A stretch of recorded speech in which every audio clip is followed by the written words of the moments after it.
Hello students, how are you doing? Hope अब तक आप बहुत अच्छे से तैयार हो चुके होंगे फॉर बायोलॉजी। ओके, सारे चैप्टर्स बिल्कुल क्रिस्टल क्लियर लाइक अ रनिंग वाटर हो चुका होगा आपका, आई एम फॉर श्योर।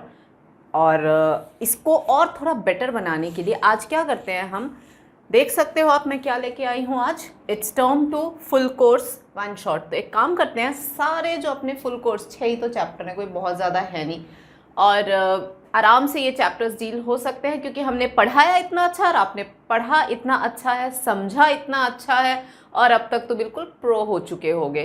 तो वन बाय वन थोड़ा सा एक शॉट मारते हैं और पूरा कोर्स इस थोड़े से ड्यूरेशन में देख लेते हैं, तो आपको भी आसानी होगा और आप भी कॉन्फिडेंट हो जाओगे कि अच्छा इस पेज पे हर जगह पे ऐसे ऐसे करके करना है। So you will be like very much in place and you will come out very confident and for sure फिर एग्जाम में तो 4 चांद लगा के आओगे फॉर श्योर।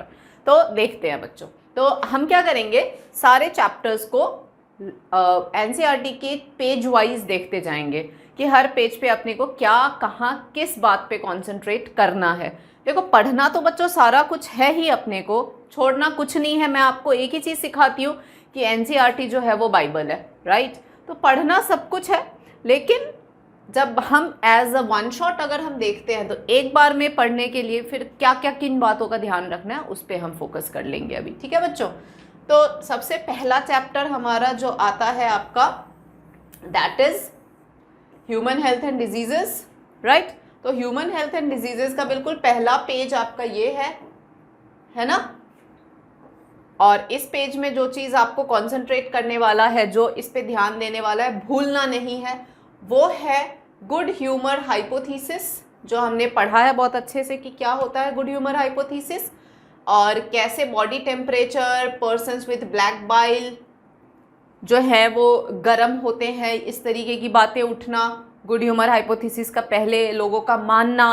विलियम हार्वी कैसे उन्होंने एक्सपेरिमेंटल मेथड से बताया था, ही ब्लड सर्कुलेशन इन्होंने तो वो किया था, इन्वेंट किया था, and then how he disproved it, ये पॉइंट्स याद रखना है।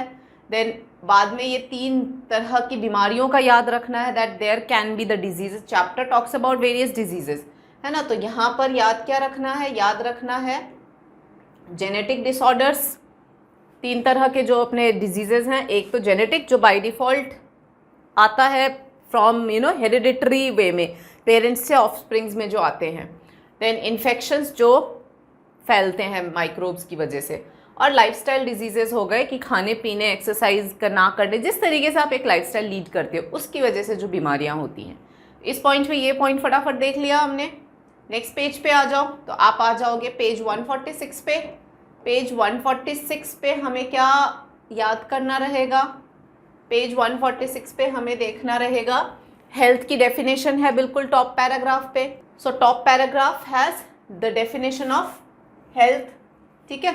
आई होप अब दिख रहा होगा आपको, right?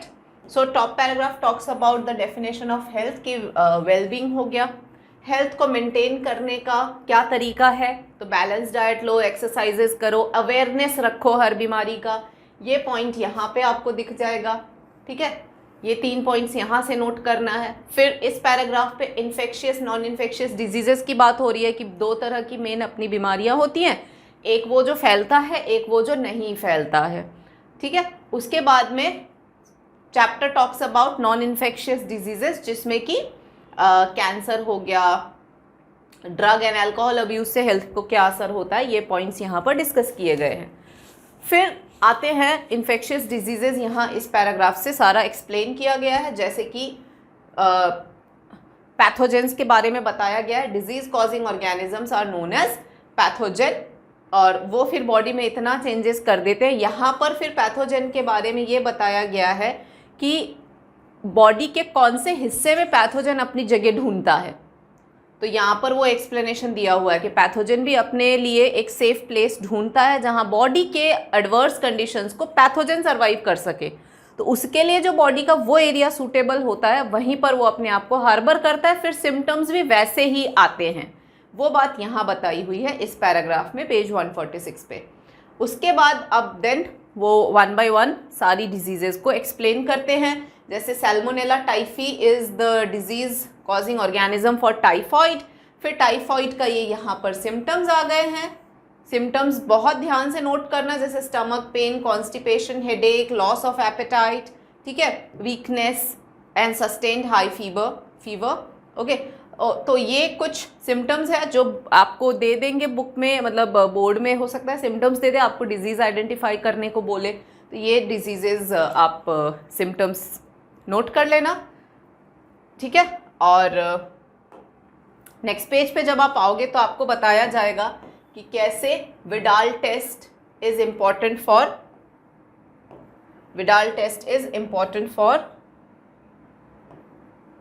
This one, typhoid test के लिए विडाल टेस्ट किया जाता है। और फिर मैरी मेलन के बारे में बात की गई है कि कैसे मैरी मेलन खुद एसिम्प्टोमेटिक थे और कैसे वो डिजीज़ स्प्रेड करती थी अपने खाने के थ्रू, वो बात यहाँ इसमें करी गई है।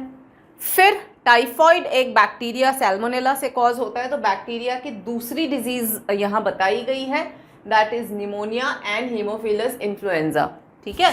मतलब निमोनिया जो स्ट्रेप्टोकॉकस निमोनिया से कॉज होता है, और इवन हीमोफिलस इन्फ्लुएंजा से जो दूसरी फ्लू वाली जो बीमारियां होती हैं वो कॉज होती हैं।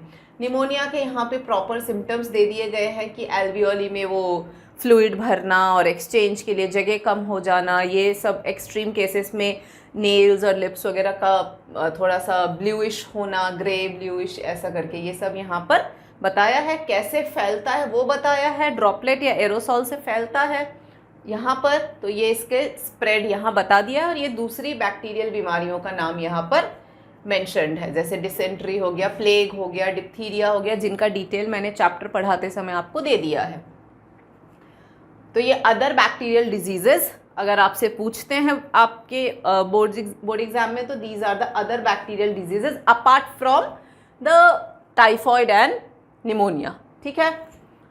देन यहाँ से वायरल डिजीजेज एक्सप्लेन्ड है, ठीक है। वायरल डिजीजेज में इन्होंने कॉमन कोल्ड को एक्सप्लेन किया। कॉमन कोल्ड लंग्स को इन्फेक्ट करता नहीं है, इसके basic symptoms nasal discharge, congestion और सोर थ्रोट और ये सब हो गया, एंड 3 से 7 दिन तक रहता है। इसका भी इन्फेक्शन ड्रॉपलेट से होता है। ये सब पॉइंट्स यहाँ पर मेंशन्ड है, फाइन। और कोई भी चीज़ जो दूसरे जो कोल्ड जिनको हो रखा होता है, उन्होंने जो जो चीज़ें टच करी होती हैं उनको नहीं टच करना चाहिए, क्योंकि फिर ये वायरस तो कैसे भी फैलता है, ठीक है।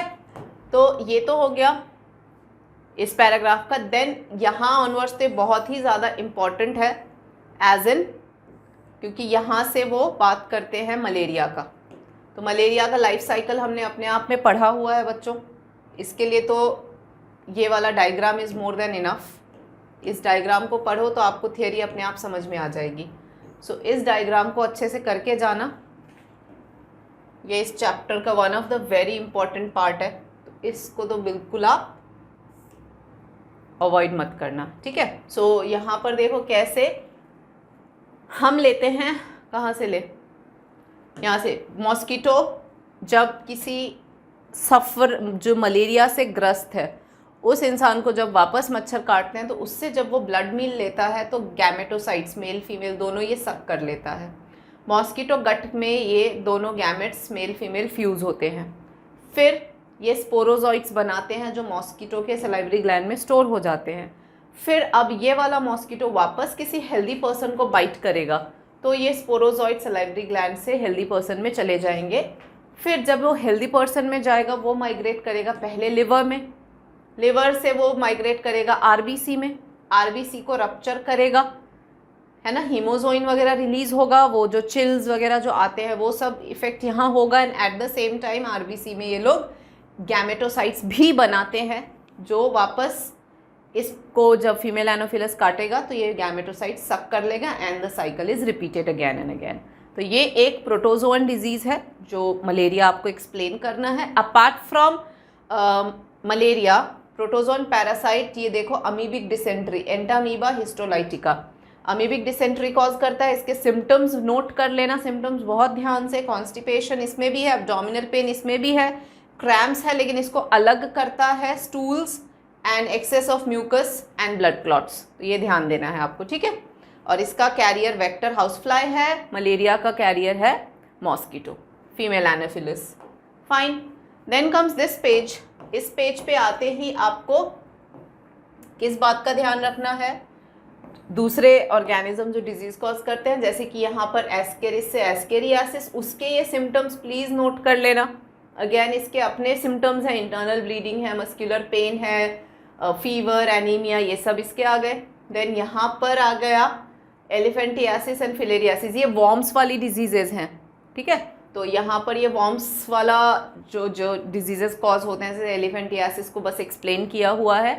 तो कैसे फैलता है? क्यूलेक्स मॉस्किटो मैंने बताया हुआ है आपको, और लोअर लिम्ब में असर करता है, धीरे धीरे वो लिम्फ नोड्स स्वेल हो जाते हैं। ये सारी बातें मैंने आपको तब समझाया है। तो इसके ये लिम्फेटिक वेसल कहाँ कैसे क्या फैलता है, यहाँ पे बहुत ध्यान से पढ़ लेना एक बार। देन कम्स ये दो, ट्राइकोफाइटन, एपिडर्मोफाइटन एंड माइक्रोस्पोरम, ये 3 जेनेरा हैं फंगी के जो ह्यूमंस में डिजीजेस कॉज करते हैं, ठीक है। तो यहाँ पर वो एक्सप्लेन्ड है, बहुत ज़्यादा नहीं है, ये 3 एग्जाम्पल, 3 जेनेरा मेन लर्न करना रहेगा। बाकी तो फंगस क्या करते हैं, इंटेंस इचिंग वगैरह ये सब है, वो तो आता ही है आपको। ये इजी है ये paragraph talks about how to keep your body clean, मतलब बीमारियों से बचना है तो prevention is better than cure. तो कैसे आप प्रिवेंट कर सकते हो, उसके ये तरीके हैं, ठीक है। तो ये जनरल सी चीज़ है, ये आप खुद भी लिख सकते हो। थोड़ा सा क्या बोलते हैं, पर्टिकुलर होना है अगर, तो फिर यहाँ जाना रहेगा। अगर पर्टिकुलर होते हैं तो फिर इस पैराग्राफ को थोड़ा देखना पड़ेगा आपको।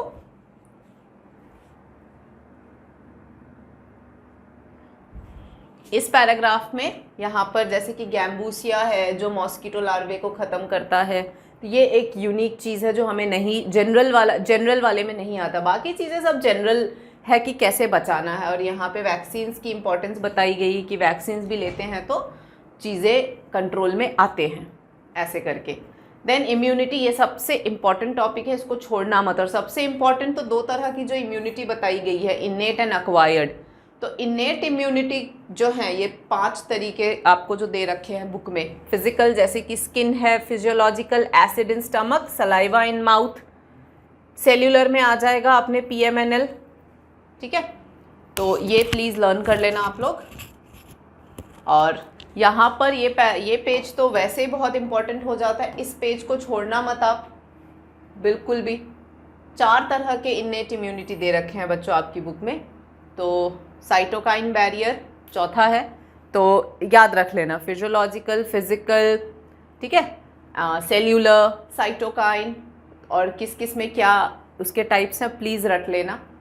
देन अक्वायर्ड इम्यूनिटी आसान सा है, इसमें मेन जो की पॉइंट्स हैं वो हैं, एक तो एंटीबॉडी का स्ट्रक्चर याद रखना है, H2L2 फार्मूला याद रखना है, ठीक है। और अक्वायर्ड इम्यूनिटी का प्राइमरी रिस्पॉन्स फीवल होता है, बहुत हल्का सा होता है प्राइमरी रिस्पॉन्स, लो इंटेंसिटी।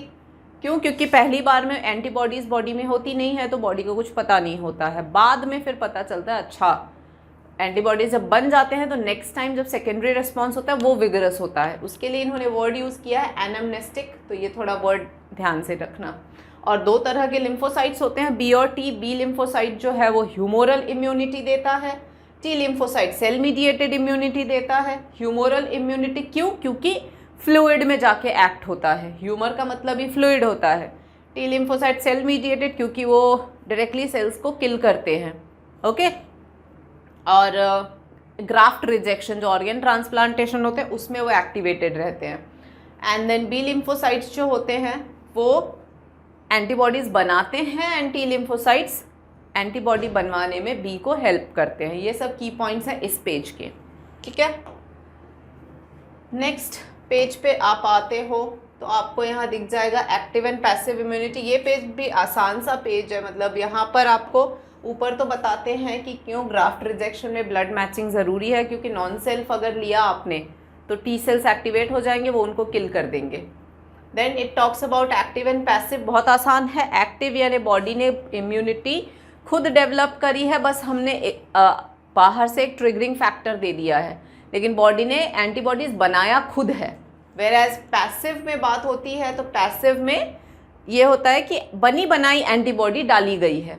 अब जैसे कि कोलेस्ट्रम है, ये IgA, इसमें इम्यूनिटी IgA इम्यूनोग्लोबिन डाली जाती है बनी बनाई, तो पैसिव में बना बनाया एंटीबॉडी दूसरों को दी जाती है। तो नेचुरल में तो कोलोस्ट्रम आ गया, आर्टिफिशियल पैसिव में आ जाएगा आपका टेटनस का इंजेक्शन। जैसे यहाँ लिखा है ना एंटीटॉक्सिन टेटनस।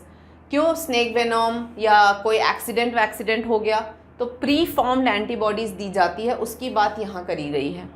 तो वैक्सीनेशन से तो एक्टिव इम्यूनिटी होता है, क्योंकि वैक्सीन करा हमने तो वीकेंड पैथोजन डाला बॉडी में, तो बॉडी ने खुद एंटीबॉडी बनाया। वेराज पैसिव में बनी बनाई एंटीबॉडी डाल दी, ठीक है। अब वो आर्टिफिशियली डालो तो टेटनस के इंजेक्शन के फॉर्म में डाल दी हमने, या स्नेक वेनोम को काटने के लिए एंटीडोट जो बोलते हैं वो दे दी हमने, या फिर नेचुरल होगा तो कोलोस्ट्रम के फॉर्म में। ये यहाँ पर लिखा हुआ है। फाइन। नेक्स्ट पेज पे आ जाते हैं एलर्जीज। एलर्जीज के लिए आपको क्या याद रखना है? एलर्जेंस। एलर्जीज का एक तो डेफिनेशन याद रख लेना, ओके, कि न्यू आपको एलर्जी क्या होते हैं। एक्सैजरेटेड रिस्पॉन्स हो गया, एक ये लाइन याद रखना है। कॉमन एग्जाम्पल जो है वो डस्ट पॉलन एनिमल हो गया। सिम्टम्स ये रहे। सबसे इम्पॉर्टेंट जो यहाँ से याद रखना है वो है एलर्जीज के दौरान क्या सिक्रीट होता है बच्चों? एलर्जीज के दौरान the things which are secreted is serotonin. ये देखो, allergies are cause by release of histamine serotonin from mast cells, ठीक है। तो आपको कैसे ठीक करेंगे? Anti histamine, adrenaline and steroids, ये क्विक रिलीफ देते हैं, ठीक है। तो ये पॉइंट्स नोट करना है इस पैराग्राफ से। यहाँ पे ऑटो इम्यूनिटी, जब वो खुद के सेल्स को भूल जाते हैं, इम्यून सिस्टम जब खुद के सेल्स को भूल के खुद ही के सेल्स को किल करते हैं, दैट इज ऑटो इम्यूनिटी, जिसमें 2 कॉरोलैरीज हैं बच्चों, याद रखना। 2 कॉरोलैरीज है, मैंने पढ़ाते वक्त भी आपको कहा था इस पॉइंट को ध्यान में रखना। 2 कॉरोलैरीज ये हैं कि हायर वर्टिब्रेट में सेल्फ नॉन सेल डिस्टिंग्विश करने की आदत होती है, और दूसरा मेमोरी सेल बनाने का उनमें एबिलिटी होता है, ये है। उसके बाद में लिम्फॉइड ऑर्गन्स है। Primary lymphoid organ bone marrow and thymus, और सेकेंडरी लिम्फॉइड ऑर्गन्स जो हैं वो हो गए हमारे, ये देखो सेकेंडरी लिम्फॉइड ऑर्गन्स जो है वो स्प्लीन, लिम्फ नोड, टॉन्सिल, ये हो गए। ये सब सेकेंडरी लिम्फॉइड ऑर्गन है, और इनके यहाँ पर फंक्शंस लिखे हुए हैं। तो फंक्शंस तो रट के जाना किसका क्या है। जैसे स्प्लीन है, it acts as filter of blood, यहाँ पर लिखा हुआ है। Large reservoir of erythrocyte and it traps blood borne micro organism, acts as a filter. तो इस तरीके से ये पॉइंट्स यहाँ छिपे हुए हैं। जैसे थाइमस है, ये माइक्रो एनवायरनमेंट प्रोवाइड करते हैं, ऐसे पॉइंट्स यहाँ पर लिखे हुए हैं, इन पॉइंट्स को छोड़ना नहीं है। माल्टन गाल्ट यहाँ पर आ जाएंगे, ये सब मिलके एक्चुअली बॉडी को प्रोटेक्ट कर रहे हैं। Then come AIDS. AIDS retrovirus से कॉज होता है हम जानते हैं, लेकिन ये डायग्राम बहुत ज़्यादा इम्पॉर्टेंट हो जाता है। ये बहुत बार आ चुका है, कई बार आते रहते हैं, तो ये डायग्राम तो बिल्कुल रट के जाना है कि कैसे रेट्रोवायरस सेल्स पे अटैक करता है, कैसे उसका आरएनए डीएनए बनता है, फिर डीएनए कैसे सेल में इनकॉर्पोरेट हो जाता है न्यूक्लियस में, फिर नए वायरस पार्टिकल्स सिंथेसाइज होते हैं और फिर दूसरे सेल्स को अटैक करते हैं। तो ये डायग्राम बहुत इंपॉर्टेंट है, इसको पढ़ के जाना है आपको। और यहाँ पर एड्स के बारे में और भी चीज़ें बताई गई हैं कि कैसे टी लिम्फोसाइट्स को वो अटैक करते हैं। अब टी लिम्फोसाइट्स को जब अटैक करते हैं तो टी लिम्फोसाइट्स के अटैक होने से 2 प्रॉब्लम आती है कि बी लिम्फोसाइट अपने आप अटैक हो गया। क्यों? क्योंकि T lymphocyte helps the B lymphocyte to form the antibodies. तो टी लिम्फोसाइट्स को अगर करे, एक तीर से 2 शिकार हो गया। और धीरे धीरे इतने वीक हो जाते हैं हेल्पर टी सेल्स को, क्योंकि अटैक किया जाता है। तो टी लिम्फोसाइट्स ही जब टूट गए या अटैक हो गया उनमें, तो ये इतने वीक हो जाते हैं। या लिखा हुआ है ना कि ऐसे पैरासाइट्स या ऐसे बीमारियां जैसे टॉक्सोप्लाज्मा है, माइकोबैक्टीरिया में, ये बहुत तुच्छे से माइनर से ऑर्गेनिजम्स है जो बॉडी में कब आते हैं कब चले जाते हैं पता नहीं पड़ता। बट इनमें क्या हो जाता है, इनमें ये चीज़ें भी बहुत एग्जैजरेटेड हो जाती हैं। मतलब एड्स वाले लोगों को ये बीमारियां भी बहुत ज़्यादा तंग कर जाते हैं। And then we talk about ELISA, जिसमें मैंने आपको पढ़ाया है एंटीजन एंटीबॉडी का रिएक्शन होता है और उस प्रिंसिपल पे टेस्टिंग होती है। बहुत इंपॉर्टेंट है, ध्यान से पढ़ के जाना। और ये तो एड्स का प्रिवेंशन का तरीका है, ये आप खुद भी मतलब मैनेज कर सकते हो। नेक्स्ट पेज पे जब आप आते हो तो कैंसर के की पॉइंट्स हैं बच्चों। कैंसर के की पॉइंट्स में जो है वो आप ये मेटास्टैसिस, एक तो कैंसर खुद क्या है, then you talk about contact inhibition. Cancer में कॉन्टैक्ट इनहिबिशन के लॉस्ट होने की वजह से वो सेल्स अनकंट्रोल्ड डिविजन करते हैं और ट्यूमर बनाते हैं। दो तरह के ट्यूमर है, benign and malignant. Benign localised होता है, मैलिग्नेंट स्प्रेड होता है। स्प्रेड होने के प्रोसेस को मेटास्टैसिस कहते हैं। Then we talk about cancer के कॉजेज। तो दो तरह के रेज हैं, एक तो आयनाइजिंग, नॉन आयनाइजिंग। आयनाइजिंग जैसे कि एक्सरेज, गामा रेज, ये सब हो गए। तो ये रेडिएशंस में ज़्यादा एक्सपोज हुए तो प्रॉब्लम आएगी, है ना। और non ionising radiation like UV rays, तो ये सब की वजह से कैंसर होता है और इनको हम कहते हैं कार्सिनोजेन। और ऑन्कोजेनिक वायरसेस भी होते हैं जिनकी वजह से भी कैंसर हो सकते हैं। हर इंसान के पास में प्रोटो ऑन्कोजीन्स होते हैं और ये जब इन चीज़ों से ज़्यादा एक्सपोज होते हैं तो then they become cancerous. Then यहाँ पे बहुत सारे तरीके हैं कैंसर डिटेक्शन के, जैसे एक्सरेज हो गए, कंप्यूटेड टोमोग्राफी यानी सीटी स्कैन हो गया, मैग्नेटिक रेजोनेंस इमेजिंग हो गया, एमआरआई, बट सबसे इम्पॉर्टेंट है हिस्टोपैथोलॉजिकल स्टडीज़ जिसको हम कहते हैं बायोप्सी। ये सबसे इम्पॉर्टेंट है कैंसर के लिए और बाकी की ये सब एडिशनल है, ये इससे हम डिटेक्ट कर सकते हैं, ठीक है। And then we also do for treatment of cancer. Treatment of cancer के लिए अगेन कीमोथेरेपी एंड ये सब तरीके जो है वो सब यूज़ होते हैं। Alpha interferon biological response modifiers बोलते हैं इनको। तो ये चीज़ें यहाँ लिखी हुई हैं, भूलना नहीं है।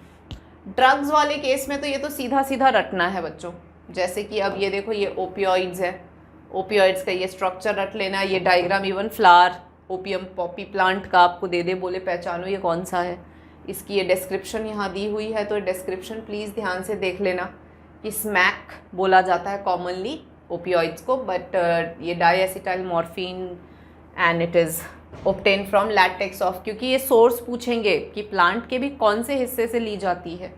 Just remember the source and next page पे इसके इफ़ेक्ट्स आ जाएंगे। यहाँ पर दूसरा ये कैनाबिनॉइड्स का स्ट्रक्चर है, ये उसकी लीव्स हो गई एंड दिस इज़ धतूरा। तो सबके ये वाला पार्ट तो पूरा का पूरा रटना है आपको कि सोर्स क्या है, बॉडी में कहाँ असर डालते हैं, प्लांट का कौन सा पार्ट यूज़ होता है, ठीक है। तो ये सारा इफ़ेक्ट वगैरह सारा ये आपको पूछेंगे, तो you have to be very careful here. और यहाँ पर सबकी इफ़ेक्ट्स वगैरह सब लिखे हुए हैं, तो ये पार्ट तो आप कर ही लेना अच्छे से, ठीक है। आई मीन यहाँ ऑनवर्ड्स में बहुत ज़्यादा रटने वाले मैटर बहुत ही ज़्यादा दिए हुए हैं, तो आपको ये वाला पार्ट बहुत ध्यान से हैंडल करना पड़ेगा। और जनरल भी है, मतलब या जैसे अडोलेसेंस एंड ड्रग अब्यूज़, तो ये बता रहे हैं आपको कि कैसे अडोलेसेंस इसके चपेट में आते हैं, तो हाउ टू प्रिवेंट वो यहाँ बोला गया है। यहाँ पे थोड़ा सा ये ध्यान रखना, टोबैको मतलब उधर पीछे वाले पेज पे, इस वाले पेज पे तो कोकेन, कैनाबिनॉइड्स एंड ओपियोइड्स का डिस्क्रिप्शन है। इस पेज पे आओगे तो टोबैकोज, ठीक है, उसके बारे में, निकोटीन के बारे में, कैसे वो ब्लड प्रेशर बढ़वाता है एंड ऑल दैट, तो वहाँ पर है, ठीक है। तो ये इस पेज पे ये मिलेगा आपको। एंड एडिक्शन, यहाँ पे डेफिनेशन वगैरह देखो कितना डिटेल में दे रखा है डेफिनेशन, और इतने छुपे हुए लाइंस में दे रखे हैं कि इतना समझ में नहीं आता, but you have to be careful. Addiction ये देखो, ये है definition, psychological attachment to certain effects such as euphoria and temporary feeling of wellbeing associated with drug and alcohol. तो ये डेफिनेशन याद करना है। इसमें विड्रॉल सिंड्रोम क्या होता है कि अचानक से अगर कोई ड्रग्स वापस लेना बंद कर दे तो बॉडी कैसे रिस्पॉन्ड करती है, वो सारी बातें यहाँ लिखी हुई हैं, इम्पॉर्टेंट भी है। And effects, her line important है, मैं क्या क्या यहाँ अंडरलाइन करने की जगह ही नहीं है, मतलब एवरीथिंग देखो आप पढ़ोगे ना जब, तो हर लाइन यहाँ इंपॉर्टेंट हो जाता है। तो रीड एक बार कर ही लेना, सारा का सारा नहीं लिखना पड़ेगा, इनमें से मेन भी याद आके, जैसे वार्निंग साइंस पूछ लिया तो बहुत सारे हैं।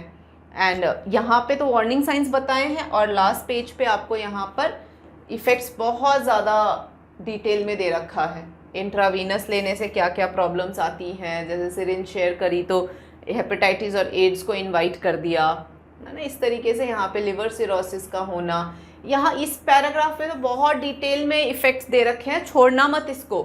जैसे कि कह रहा है ना कि स्पोर्ट्स पर्सन अगर एनहेंस करते हैं अपना performance narcotic analgesic and anabolic steroid से, तो diuretics and certain hormone in sports ये सब मसल स्ट्रेंथ बढ़ाते हैं, लेकिन इनकी साइड इफेक्ट्स देखो कितने सारे हैं यहाँ पर। तो छोड़ना मत इसको, बहुत ज़्यादा इन्फॉर्मेशन दे रखा है लास्ट के 2-4 पेजेस पे, ठीक है।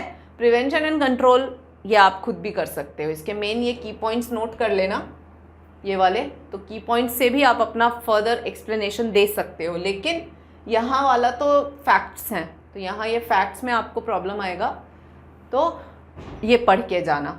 तो ये शॉर्ट तरीके से हमने थोड़ा ह्यूमन हेल्थ एंड डिजीजेस देख लिया है। अब थोड़ा सा देखते हैं फटाफट से माइक्रोब्स। तो माइक्रोब्स इस वाले पेज पे बहुत ज़्यादा वो नहीं है, ये वाला भूलना मत। इस वाले पेज पे आपको नीचे ये जो फिगर्स दे रखे हैं ना बच्चों, ये फिगर्स ध्यान से पढ़ के जाना, क्योंकि चीज़ें काफ़ी यहाँ एक्सप्लेन है। जैसे एडिनोवायरस रेस्पिरेटरी इन्फेक्शन, ये सिर्फ यहाँ लिखा हुआ है, थियरी में कहीं नहीं है, तो भूलना नहीं है इस चीज़ को। ये डायग्राम्स वगैरह दे देंगे, बोलेंगे पहचानो, तो क्या करोगे, तो ये देख लेना एक बार, ठीक है। ये चैप्टर तो काफ़ी ईजी सा है, इसमें बस लर्निंग रहेगा, ठीक है। और यहाँ पे जैसे कि कैसे लैक्टिक एसिड बैक्टीरिया, मतलब microbes in house hold product, घर के क्या क्या चीज़ें माइक्रोब के बिना नहीं बन सकती, तो ये आ गया आपका कर्ड का LAB और उसकी क्या काम करता है, कैसे मिल्क प्रोटीन को कोगुलेट करता है और उसका इम्पोर्टेंस क्या है। तो विटामिन B12 बढ़ाता है एंड माइक्रोब्स को चेक करता है। Similarly fermented food, idli, dosa, toddy, ये यहाँ पर एक्सप्लेन्ड है। स्विस चीज़ में क्यों ज़्यादा छेद होते हैं, तो ड्यू टू CO2 का ज़्यादा प्रोड्यूस होना एंड बैक्टीरिया जो प्रोपियोनिबैक्टीरियम शर्मनाई है इसकी वजह से होता है। देन रॉकफोर्ड चीज़ राइपन्ड बाय, मतलब स्पेशल टाइप ऑफ चीज़ जो प्रोड्यूस होते हैं उनमें एक्चुअली अलग अलग तरीके से माइक्रोब्स उस पर ग्रो करा जाता है। जैसे प्रोपियोनिबैक्टीरियम है, इसने क्या किया, लार्ज होल्स बना दिए। रॉकफोर्ड चीज़ में पेनिसिलियम के जो फंगी होते हैं उनको ग्रो करके स्पेशल फ्लेवर दिया जाता है, तो इसीलिए अलग अलग चीज़ के नेम्स होते हैं। तो चीज़ हो गया, डेयरी प्रोडक्ट यहाँ हो गया, टॉडी हो गया, फर्मेंटेड फूड, इडली, डोसा, ये सब यहाँ हो गया। तो ये इजीली लर्न हो जाता है। नेक्स्ट पेज पे जब आप आते हो तो आपको फर्मेंटेड बेवरेजेस होता है। इस पेज पे आपको याद रखने वाली बात है मेनली 2। एक तो है फर्मेंटेड बेवरेजेस में डिस्टिलेशन वाला पॉइंट, जैसे बियर वगैरह होते हैं ना, वाइन वगैरह, इनमें डिस्टिलेशन नहीं की जाती है, तो जो लिक्विड वाटर प्रोड्यूस होता है एनारोबिक फर्मेंटेशन से, वो वाटर उसी में रहता है, तब ये डाइल्यूटेड होते हैं वाइन और बियर। लेकिन ब्रांडी, विस्की, रम ये कितना स्ट्रॉन्ग होता है, क्यों? क्योंकि ये लोग डिस्टिलेशन करा जाता है, तो इसीलिए अल्कोहलिक कंटेंट ज़्यादा रहता है इनमें। तो ये पॉइंट यहाँ पे याद करना है इस पेज पे। और यहाँ पर एंटीबायोटिक, कैसे ये 3 को नोबेल प्राइज़ मिला था, अर्नेस्ट चेन, अलेक्जेंडर फ्लेमिंग और हार्वर्ड फ्लोरे को, है ना। तो ये इनका जो एंटीबायोटिक्स का यहाँ डिस्क्रिप्शन है ये देख लेना है आपको। नेक्स्ट पेज पे जब आप आएंगे तो आपको, और केमिकल एंजाइम, तो ये पेज तो काफ़ी इम्पॉर्टेंट हो जाता है, क्योंकि ऊपर तो खैर बता दिया कि किसके एंटीबायोटिक से आजकल कितना फ़ायदा है। और उसके बाद जब आप ये पैराग्राफ पढ़ेंगे ये बहुत इम्पॉर्टेंट हो जाता है, क्योंकि यहाँ रटने के मैटर ज़्यादा हैं। यहाँ पे से एसिटोबैक्टर ने एसिटिक एसिड बनाया, clostridium butylicum butyric acid, because we are studying chemical enzyme other bioactive molecule जो माइक्रोब्स बनाते हैं। यीस्ट्स ने अल्कोहल बनाया, लाइपेसेस ने डिटर्जेंट में हेल्प करा, डिटर्जेंट्स इनके बिना नहीं हो सकते हैं। फ्रूट जूसेस में प्रोटीएसेस एंड पेक्टिनेसेस का यूज़ होता है ताकि वो क्लियर्ड जूसेस बना सकें। स्ट्रेप्टोकाइनेस स्ट्रेप्टोकॉकस बैक्टीरिया बनाता है, क्लॉट बस्टर के तौर पे काम करता है। दूसरे बायोएक्टिव मॉलिक्यूल जो है जैसे साइक्लोस्पोरिन इम्यूनोसप्रेसिव है, टाइकोडर्मा पॉलीस्पोरम बनाते हैं। Monascus purpureus blood cholesterol lowering agent statins को बनाते हैं। तो ऐसे आपको यहाँ पर याद रखने हैं, इनका टैबुलर फॉर्म में बहुत क्वेश्चंस आते हैं, तो ये पैराग्राफ ध्यान से हैंडल करना। सीवेज ट्रीटमेंट अगेन बहुत ईजी है, 3 ट्रीटमेंट्स है, प्राइमरी, सेकेंडरी, टर्शरी तो खैर होता नहीं है। तो आपको इसमें से मेन वाला जो याद रखने की पार्ट है वो है सेकेंडरी ट्रीटमेंट, क्योंकि ये बायोलॉजिकल ट्रीटमेंट होता है, यहाँ फ्लॉक्स का यूज़ होता है और बीओडी कम करने का काम होता है। तो वंस दैट इज़ डन, तो एफ्लुएंट को तो पानी में रिलीज़ कर दिया जाता है, लेकिन वो जो फ्लॉक्स रिलीज़ हुए थे उनमें से कुछ को तो अगली बार के लिए इनोक्यूलम के लिए रख लेते हैं, बाकी को एनारोबिक स्लज डाइजेस्टेड में भेज देते हैं, बाकी को एक्टिवेटेड स्लज बोलते हैं, और उसको एनारोबिक स्लज डाइजेस्टर में भेज के एनारोबिक बैक्टीरिया उस पर एक्ट अपॉन करते हैं और बायोगैस प्रोड्यूस होता है। ये पार्ट, तो ये 2 पैराग्राफ ज़्यादा इंपॉर्टेंस रखता है। सिमिलर वे में यहाँ पर बायोगैस प्रोडक्शन, मिथेनोजन कैसे बायोगैस प्रोड्यूस करते हैं उसकी बात यहाँ पर हो रही है बच्चों, ठीक है। तो ये वाला पैराग्राफ, इस पेज पे ये वाला पैराग्राफ पे ज़्यादा जोर देना है आपको, यहाँ से ज़्यादा क्वेश्चंस नहीं आते हैं, ठीक है। इस वाले पैराग्राफ में यहाँ पर आपको किस बात पे जोर देना है वो मैं बताऊं। इस वाले में आपको microbes as bio control agents, यहाँ पे ज़्यादा ध्यान देना, इसके फुल फॉर्म्स देख लेना, और इस वाले पार्ट पे ज़्यादा ध्यान देना। बहुत अच्छे इन्फॉर्मेशंस दे रखे हैं कि कैसे, मतलब यहाँ पे बताया हुआ है कि प्रॉब्लम जो इंक्रीजिंग यूज़ ऑफ केमिकल, इनकी वजह से क्या प्रॉब्लम आती हैं, तो उनको सॉर्ट आउट करने के लिए बायो कंट्रोल मेथड्स अपनाए गए हैं, इसके क्या फ़ायदे हैं वो यहाँ बताया गया है। थियरी बहुत सारा है, लेकिन यहाँ से क्वेश्चंस बहुत आते हैं इस चैप्टर के, तो बी वेरी केयरफुल। और यहाँ पे फिर एग्जाम्पल के साथ इसी चीज़ को विथ एग्जाम्पल इस पेज पे समझाया गया है बच्चों, तो इस पेज को बहुत ध्यान से आप हैंडल करना। यहाँ पे जैसे ये पूरा एग्जाम्पल से भरा हुआ है, कैसे ड्रैगन फ्लाइज और लेडी बर्ड जो है ये एफिड्स और मॉस्किटोज से हेल्प करते हैं बचाने में, देन बीटी जो सैशे आते हैं उनसे हेल्प करते हैं। तो यहाँ पे सबके ट्राइकोडर्मा स्पीसीज़ कैसे रूट इकोसिस्टम को ठीक रखते हैं प्लांट के, तो ये सब एग्जाम्पल यहाँ दे रखे हैं। तो ये एग्जाम्पल तो बहुत इम्पोर्टेंट हो जाता है। ऊपर ये बताया गया है कि ऑर्गेनिक फार्मिंग की इम्पोर्टेंस बताई गई है। ऊपर ये इस पैराग्राफ में ये बताया है कि हमें ऑर्गेनिज्म को, बायोडाइवर्सिटी जितनी रिच होगी उतना सब कुछ अच्छा रहेगा।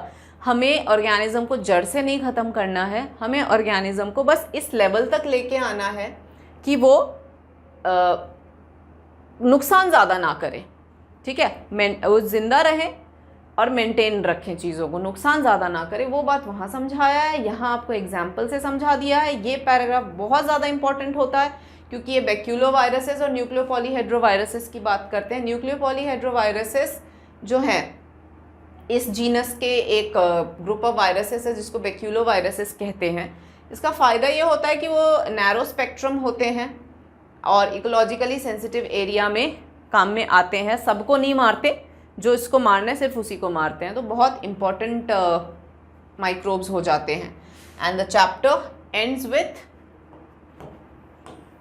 ये जितने भी बायो फर्टिलाइजर्स हैं, मतलब वो तो बायो कंट्रोल एजेंट्स थे, अब यहाँ पर बायो फर्टिलाइज़र, तो कैसे माइक्रोब को यूज़ करके सॉइल फर्टिलिटी बढ़ा सकते हैं। तो यहाँ ऑर्गेनिक फार्मिंग की बात हो रही है। यहाँ पे माइकोराइजा के जीनस ग्लोमस मत भूलना, ये बच्चे भूल जाते हैं, इसका एडवांटेज नोट कर लेना। और साइनोबैक्टीरिया के यहाँ फ़ायदे दे रखे हैं, कैसे नाइट्रोजन फिक्सिंग में हेल्प करते हैं, तो ये सब यहाँ पे दे रखे हैं। तो इस पैराग्राफ से इन पॉइंट्स को उठाना है आपको, ठीक है। तो ये देखो माइक्रोब्स भी यहाँ हो गया। अब नेक्स्ट चैप्टर लेते हैं, that is biotechnology. So next chapter is biotechnology principles and processes. तो इस वाले पेज से तो आपको सीधा सीधा बस ये जो यूरोपियन फेडरेशन ऑफ बायोटेक्नोलॉजी ने डेफिनेशन दिया है इस पे फोकस करना है, ठीक है, ये वाला integration of natural science and all. फिर उसके बाद में कोर टेक्निक्स में एक जेनेटिक इंजीनियरिंग, तो ये इंट्रोडक्टरी पेज पे बहुत ज़्यादा है नहीं, इन दो चीज़ों को करके फटाफट से इस पेज पे आ जाना। इस पेज पे जैसे ही आप आओगे इन्फॉर्मेशन ज़्यादा है यहाँ पर और आपको लर्न भी करने पड़ेंगे इधर। तो स्टार्टिंग जो है उस पर आप देखना, दो चीज़ें हैं, एक genetic engineering and bio process engineering है ना। स्टेराइल एनवायरनमेंट यहाँ मेंटेन करने की बात हो रही है और कैसे जीन्स मैनिपुलेशन होती है उसकी बात हो रही है। उसके बाद में यहाँ पर बस थोड़ा सा समझाया जा रहा है कि रिकॉम्बिनेंट जो ये क्लोनिंग एक्सपेरिमेंट्स होते हैं उनके बेसिक फीचर्स क्या है। तो ये तो अब आप चैप्टर पढ़ चुके हो, तो यहाँ पे अब ज़्यादा दिमाग लगाने की ज़रूरत नहीं है। यहाँ पे बस ये चीज़ ध्यान रख लेना कि डीएनए को सीधा सेल में लॉन्च करना जो था, तो डायरेक्ट सेल में लॉन्च किया तो कॉपी क्यों नहीं हुआ, क्यों एक वेक्टर की ज़रूरत पड़ी, इसकी इंपॉर्टेंस यहाँ बताई गई है, तो वो ज़रूर पढ़ लेना। फिर यहाँ कोहेन एंड बॉयर ने जो पहली बार वो किया था, इन्होंने दे आइसोलेटेड दिस एंटीबायोटिक रेजिस्टेंस वाला जीन, राइट। पहली बार मतलब इन्होंने रिकॉम्बिनेंट डीएनए एक्सपेरिमेंट करा था, उसकी बात यहाँ हो रही है 1972 में। सैल्मोनेला टाइफिमोरियम एग्जाम्पल बैक्टीरिया का नाम है, ये नोट करना है इस पेज पे। तो बहुत ज़्यादा यहाँ भी दिमाग लगा के टाइम वेस्ट करने की ज़रूरत नहीं है, इस पैराग्राफ को पढ़ लेना और इनके एग्जाम्पल ये कर लेना फटाफट से, फिर नेक्स्ट पेज पे आ जाना, ठीक है। तो इससे आपको नेक्स्ट पेज पे जैसे ही आप आएंगे आपको वही क्लोनिंग, ये सारा बेसिक्स ही समझाया जा रहा है, तो यहाँ पे बहुत ज़्यादा दिमाग मत लगाना। दिमाग लगाना है आपको इस जगह पे रेस्ट्रिक्शन एंजाइम, इसके नेमिंग, क्यों यहाँ पे इसका जो नेमिंग का तरीका है, जैसे कि इको R1 है तो कैसे ये जेनेरिक नेम हो गया, ये वाला कैसे स्पीसीज़ का नेम हुआ, ये कैसे स्ट्रेन नेम है, और ये कैसे ऑर्डर ऑफ आइसोलेशन हो गया। तो ये इंफॉर्मेशन यहाँ दिया हुआ है। ये 900 रेस्ट्रिक्शन एंजाइम अब तक आइसोलेट हो चुके हैं, ये सारा इंफॉर्मेशन है। तो बहुत ज़्यादा यहाँ भी टाइम वेस्ट मत करना, क्योंकि यहाँ पर बस ये समझाया है कि रेस्ट्रिक्शन एंडोन्यूक्लियस क्या है और इनकी नेमिंग का तरीका क्या है। ये दो मेन चीज़ इस पेज पे मिलेगा आपको। आगे बढ़ते हैं। यहाँ पर ये डायग्राम तो याद करना ही पड़ेगा, ठीक है। और यहाँ पे एक इम्पॉर्टेंट चीज़ दिख रही है मुझे, वो है ये न्यूक्लियसिस। मेन कैटेगरी जो है वो न्यूक्लियसिस की होती है, जो दो तरह के हैं, एक्सो एंडो। एक्सो एजेस पे काटते हैं, एंडो अंदर काटते हैं। ये इन्फॉर्मेशन यहाँ बताया हुआ है। और फिर एक आरडीएनए का यहाँ पर ये देखो एक्सपेरिमेंट करके बताया गया है कैसे। इको आर फर्स्ट, इसमें एक गलती करी हुई है, मैंने पढ़ाते समय भी बताया था, ये जो एरो है यहाँ नहीं आएगा, एरो यहाँ आएगा, ओके। और GAATTC इको आर फर्स्ट का रेस्ट्रिक्शन साइट है, तो कट करने के बाद में स्टिकी एंड्स जनरेट होते हैं, दोनों को जोड़ दो, ये बन गया आपका आरडीएनए। और इसको अब कैसे ट्रांसफॉर्म करेंगे, और पैलिंड्रोमिक सीक्वेंस होना चाहिए उसका यह एग्जांपल। तो यहाँ अभी इतना दिमाग मत लगाना, ये डायग्राम बस लर्न कर लेना, ये बनाने को आएगा। तो डायग्राम इज इम्पॉर्टेंट और न्यूक्लियसिस जो है ये इम्पॉर्टेंट है, इससे ज़्यादा यहाँ टाइम वेस्ट मत करना। ये डायग्राम भी बहुत इंपॉर्टेंट हो जाता है। एंड सेम कॉन्सेप्ट है, कैसे वो रेस्ट्रिक्शन एंडोन्यूक्लियस की मदद से इन्होंने ये कट्स लगवाए, फिर लाइगेसिस की मदद से कट को जोड़ा, आरडीएनए बना, आरडीएनए को फिर होस्ट सेल में डाल के ट्रांसफॉर्म करके और क्लोनिंग करवाई। ये पूरा मतलब आरडीएनए आपको पूरा टेक्नोलॉजी यहाँ इस पेज पे एक्सप्लेन्ड है। पीछे वाले पे सिर्फ यहाँ तक की एक्सप्लेनेशन डायग्राम में थी, यहाँ पर पूरा प्रोसेस है, ठीक है। और यहाँ पर आइसोलेशन जेनेटिक जो टेक्नोलॉजी है, जेल इलेक्ट्रोफोरेसिस, उसके एक्सप्लेनेशन यहाँ दिया हुआ है। तो इस पेज पे जेल इलेक्ट्रोफोरेसिस तो बेटा इतना तो आप अच्छे से पढ़ ही लेना, जैसे इथीडियम ब्रोमाइड यहाँ पर इन्होंने यूज़ किया है, इल्यूशन जैसे वर्ड्स बिल्कुल छुपे हुए हैं, है ना। इथीडियम ब्रोमाइड से स्टेन करी जाती है जेल को ताकि विजुअलाइज कर सके डीएनए को, ये सारे पॉइंट्स यहाँ हैं। यहाँ पर जेल इलेक्ट्रोफोरेसिस क्यों यूज़ करते हैं, मैट्रिक्स और सीवीड से हम एग्रोस लेते हैं, ये सारा इन्फॉर्मेशन यहाँ है। Size, on the basis of size they move, this part is anode, no sorry, this is cathode, this is anode. तो ये सारे पॉइंट्स सब यहाँ है। तो ये पेज तो अच्छे से पढ़ ही लेना, एक ये पेज अच्छे से पढ़ना और एक ये पेज अच्छे से पढ़ना, क्योंकि यहाँ पे मतलब है जहाँ पे आपको ज़्यादा दिमाग लगाना पड़ेगा कि क्लोनिंग वेक्टर्स, एक तो जेल इलेक्ट्रोफोरेसिस क्योंकि नया है आपके लिए, पहले कुछ करा नहीं था इस पे आपने, और ये भी नया है कि एक क्लोनिंग वेक्टर में क्या क्या फीचर्स होने चाहिए। तो ORI होना चाहिए, नहीं तो वो कॉपी नहीं कर सकता है, नंबर ऑफ कॉपी भी यही मेंटेन करता है। सेलेक्टेबल मार्कर तो ये तो अपने आप में इम्पॉर्टेंट है, ये देख रहे हो आप सेलेक्टेबल मार्कर्स ये हैं, इनकी वजह से हम सिलेक्शन करते हैं कौन सा रिकॉम्बिनेंट है कौन सा रिकॉम्बिनेंट नहीं है। And then you have ROP, ROP सिर्फ यहाँ लिखा हुआ है और कहीं नहीं है थियोरी में, तो ये आ गया तो फिर आप गलती से भी छोड़ना मत इसको, तो ये अच्छे से पढ़ के जाना ये वाला part. ROP are the proteins that help in replication of plasmid, तो ये पॉइंट सिर्फ यहाँ मेंशन्ड है, इधर कहीं नहीं है, तो ये ध्यान से देखना। ये डायग्राम रट के जाना, बनाने को भी आ सकता है, ठीक है। और कैसे आप क्लोनिंग साइट की मदद से, सेलेक्टेबल मार्कर और क्लोनिंग साइट की मदद से कैसे सिलेक्शन प्रोसेस करते हो, ये मैंने बहुत बार आपको समझाया है और यहाँ पर मेंशन्ड है। ये पेज मतलब अटमोस्ट इम्पॉर्टेंस के साथ, एक ये वाला पेज और एक ये वाला पेज, इन दोनों को अटमोस्ट इम्पॉर्टेंस के साथ में पढ़ना है बच्चों, क्योंकि यहाँ पर बीटा गैलेक्टोसाइडेस एंजाइम मतलब सेलेक्टेबल मार्कर दो एक्सप्लेन्ड है, एंटीबायोटिक रेजिस्टेंस और बीटा गैलेक्टोसाइडेस, ठीक है। उसका अपना तरीका है, इसका अपना तरीका है। ये वाला ज़्यादा बेटर है क्योंकि एक बार में हो जाता है, एंटीबायोटिक वाले में 2 बार आपको प्लेटिंग करनी पड़ती है। सब मैं समझा चुकी हूँ आपको, यहाँ मैं ऐसे समझाने लगी तो फिर लंबा हो जाएगा। मैं बस आपको ये समझा रही हूँ कि हर पेज पे किन पॉइंट्स पे ज़्यादा फोकस करना, तो इस पेज पे ये 2 पैराग्राफ आपके बहुत इंपॉर्टेंट हो जाते हैं। यहाँ पर कैसे वो एग्रोबैक्टीरियम को डिसआर्म करके और प्लांट्स में अपने वाली जीन भेजने का काम करते हैं, ये यहाँ पे लिखा है। तो प्लांट्स के लिए एग्रोबैक्टीरियम और सेम काम एनिमल सेल्स के लिए रेट्रोवायरसेस करते हैं, तो वो यहाँ एक्सप्लेन्ड है, ठीक है। एंड देन कॉम्पिटेंट होस्ट कैसे बनाओगे, तो डाइवेलेंट कैटायंस, ये भी मतलब इस पेज पे तो है यार, यहाँ पे इस पेज को तो पूरा ही आप अच्छे से देख लेना क्योंकि कुछ नहीं छोड़ सकते यहाँ पे। इवन इस पेज पे भी है, मतलब यू कांट लीव एनीथिंग। यहाँ पर भी बहुत इंपॉर्टेंट बातें बताई गई हैं। ऊपर तो बता दिया माइक्रो इंजेक्ट, ऊपर तो डाइवेलेंट कैटायंस कैल्शियम आयंस की मदद से हीट शॉक दे के कैसे ट्रांसफॉर्मेशन की जाती है और सेल्स को कॉम्पिटेंट बनाया जाता है। उसके अलावा क्या तरीके हैं जिससे फॉरेन DNA डाल सकते हो सेल्स में, तो एनिमल्स के लिए माइक्रो इंजेक्शन है, प्लांट्स के लिए बायोलिस्टिक्स हैं, तो ये तो पढ़ना ही पड़ेगा। और DNA आइसोलेशन आई थिंक आपके लिए आसान होगा, यहाँ बहुत ज़्यादा टाइम लगाने को ज़रूरत नहीं पड़ेगा शायद, बिकॉज आपको इतना तो पता ही है, बैक्टीरिया से DNA निकालो तो लाइसोजाइम एंजाइम यूज़ करो, प्लांट सेल्स से निकालना है तो सेल्यूलेस यूज़ करो, फंगी से निकालना है तो काइटिनेस यूज़ करो।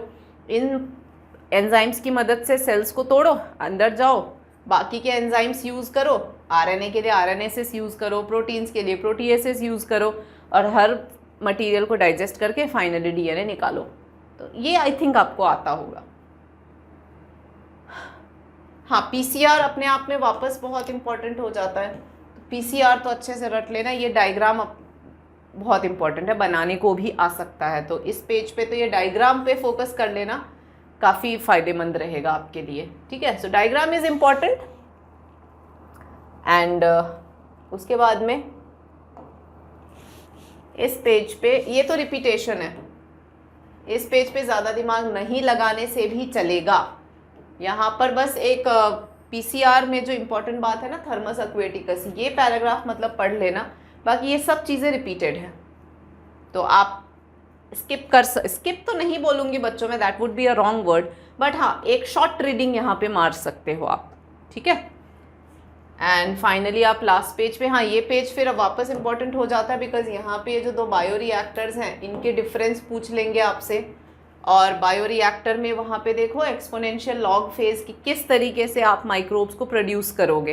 तो कंटिन्यूस कल्चर सिस्टम ये कहीं लिखा हुआ होगा, ये इसी पेज पे नीचे नीचे होगा, ये रहा कंटिन्यूस। तो ये यहाँ से ध्यान दे देना कि कंटिन्यूस कल्चर सिस्टम पढ़ाया है मैंने कि बार बार माइक्रोब्स को आप पूरे दिन चला सकते हो कंटिन्यूस कल्चर में, एंड प्रोडक्शन बार बार होता रहता है।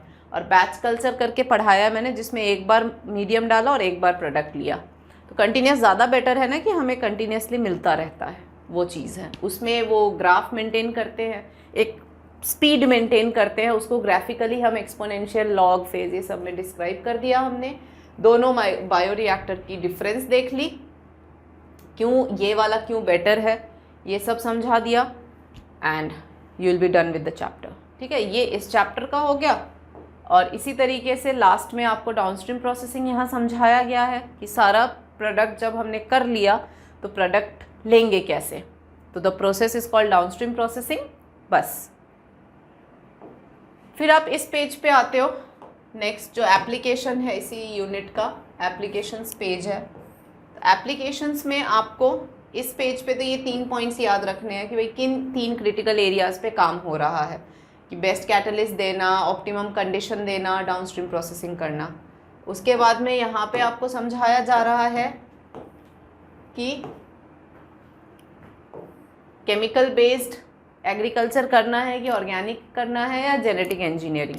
तो यहाँ पर ग्रीन रेवोल्यूशन के नुकसान बताए गए हैं, उससे फिर आपको यहाँ पर जीएमओ जेनेटिकली मॉडिफाइड ऑर्गेनिज्म के फ़ायदे बताए गए हैं। तो ये सब नोट करना है आपको, ठीक है।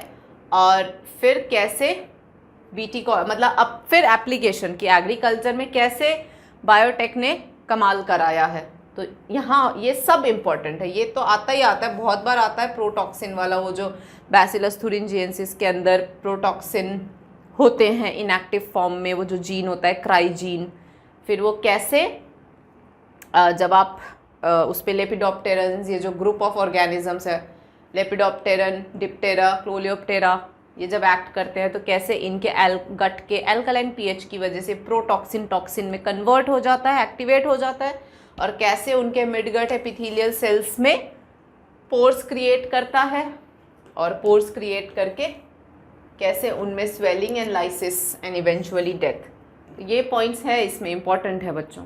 और ये पेज तो हद इम्पॉर्टेंट है, हद वाला। इस चैप्टर को जब पढ़ो तो बहुत ज़्यादा ध्यान से इस पेज को पढ़ना। फिर आरएनए इंटरफेरेंस है यहाँ पे, ये तो मैं पढ़ाते समय भी 10 बार आपको समझाया है प्रोसेस, यहाँ मैं लिखवाऊंगी नहीं, यहाँ जो यहाँ लिखा है एज इट इज़ पढ़ना। This page is extra important क्योंकि ऊपर तो क्राइजीन, और ये बच्चों की दुखती रग है क्योंकि क्राई के 3 टाइप्स जो हैं, क्राई 1AC, क्राई 2AB, ये cotton bollworm and cry 1AB corn borer, तो ये बच्चे भूल जाते हैं। तो ये आपको रट लेना है, ट्रिक्स मैंने सब सिखाए हुए हैं, तो ये पेज पे ज़्यादा ध्यान देना है। उसके बाद में ये वाला आई थिंक ईजी रहेगा आपके लिए, क्योंकि यहाँ पे इस पेज पे ज़्यादा दिमाग मत लगाना, बहुत ज़्यादा कुछ भी नहीं है इस पेज पे।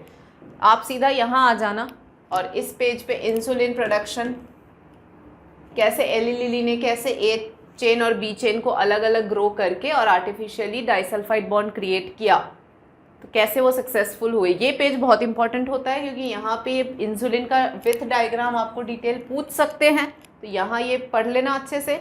और ये तो एडीए डेफिशिएंसी वाला है, तो कैसे क्यों ये परमानेंट इलाज नहीं है यहाँ पर, क्यों सिर्फ अर्ली लाइफ में ही अगर पता चले एम्ब्रियोनिक लाइफ में तो ही ये परमानेंट हो सकता है, ये सारे डिटेल यहाँ दे रखे हैं। स्किड का ये पैराग्राफ अच्छे से पढ़ के जाना, बहुत इंपॉर्टेंट है। एंड देन हाँ, मतलब ये सारे पेजेस को आप छोड़ नहीं सकते हैं, लाइन बाय लाइन बहुत अच्छे से डिटेल पढ़ना है। जैसे मॉलिक्यूलर डायग्नोसिस में how PCR is helpful in molecular diagnosis, how ELISA rDNA, कैसे ये सब अपने डिटेक्शन में इम्पोर्टेंस रखते हैं, तो ये अच्छे से पढ़ना है। ये वाला तो आप एक्सप्लेन कर दोगे, ट्रांसजेनिक एनिमल क्यों बनाना चाहिए, तो हम ये सेल्फ एक्सप्लेनेटरी है कि एक तो कोई भी चीज़ हम नया बनाते हैं तो उसका नॉर्मल फिजियोलॉजी और डेवलपमेंट कैसा होता है, तो ये आप एक्सप्लेन कर सकते हो। कोई भी डिजीज़ पढ़ना हो तो पहले ट्रांसजेनिक्स में क्रिएट करो, पढ़ो, और फिर उसकी इलाज को ढूंढो। ये कॉन्सेप्ट भी आसान है, आप सेल्फ एक्सप्लेन कर सकते हो। बस इसमें इस पेज पे जब आप आओगे ना, तो इस पेज पे थोड़ा सा ये वाला जो पार्ट है ना, बायोलॉजिकल प्रोडक्ट, यहाँ पे क्या है, फैक्चुअल इन्फॉर्मेशन है, सेल्फ एक्सप्लेनेटरी कर सकते हो, बट ये फैक्ट्स को नहीं भूलना। जैसे कि डिजीजेज, जैसे कि अल्फा-1 एंटीट्रिप्सिन, ये एम्फाइसीमा को ट्रीट करने के लिए बनाया जाता है, और ये रोज़ी काउ जो है वो 2.4 ग्राम्स पर लीटर ज़्यादा प्रोटीन बनाता है, and milk has alpha लैक्ट albumin.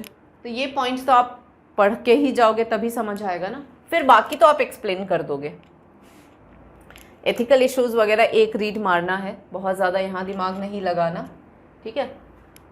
इस तरफ से भी ज़्यादा क्वेश्चंस अभी तक तो नहीं आए हैं इस पेज पे, थोड़ा सा बस बासमती में क्या बोल रहे हैं, तो इस पेज पे जब आप आओगे तो ये पैराग्राफ एक बार रीड कर लेना, दैट्स इट। बायोपायरेसी की डेफिनेशन नोट कर लेना and you will be sorted, ठीक है। तो दिस इज़ बायोटेक। तो इसमें जो जिन जिन पेजेस पे मैंने फोकस किया है उन पे ज़्यादा ध्यान दे देना। ये थोड़ा सा स्किप भी कर सकते हो, ऐसे पेजेस हैं ये। स्किप तो खैर गलत वर्ड हो जाएगा बच्चों, बस ये है कि जिस फोकस से वो पेजेस पढ़ोगे, इसको बस एक रीड मार लेना, क्योंकि ये खुद भी लिख सकने वाले पेजेस हैं, ये मैं समझा रही हूँ आपको, ठीक है। ये तो हो गए। अब आगे देखते हैं ऑर्गेनिज्म एंड पॉपुलेशन वाला unit. So organism and population, जैसे मैंने कहा, इस वाले यूनिट में, इकोलॉजी में, ये वाला जो यूनिट है ना बच्चों, इसमें ऑर्गेनिज्म एंड पॉपुलेशन चैप्टर का जो मेनली है वो बल्क रहेगा, ठीक है। क्योंकि बायोडाइवर्सिटी वाला जो चैप्टर है वो तो छोटा सा है, क्वेश्चंस आएंगे वहाँ भी, लेकिन जो मेजर एक्सपेक्टेशन है क्वेश्चंस का वो इस चैप्टर से रहेगा। तो इसको पढ़ते समय बहुत ध्यान से हर यूनिट जो अभी तक हमने कवर किया है, जैसे ह्यूमन हेल्थ एंड डिजीजेस वाला जो यूनिट है, बायोलॉजी इन ह्यूमन वेलफेयर, उसमें माइक्रोब्स का पार्ट छोटा है, ह्यूमन हेल्थ लंबा चैप्टर है और मेजर है, बहुत मेजर चैप्टर हो जाता है।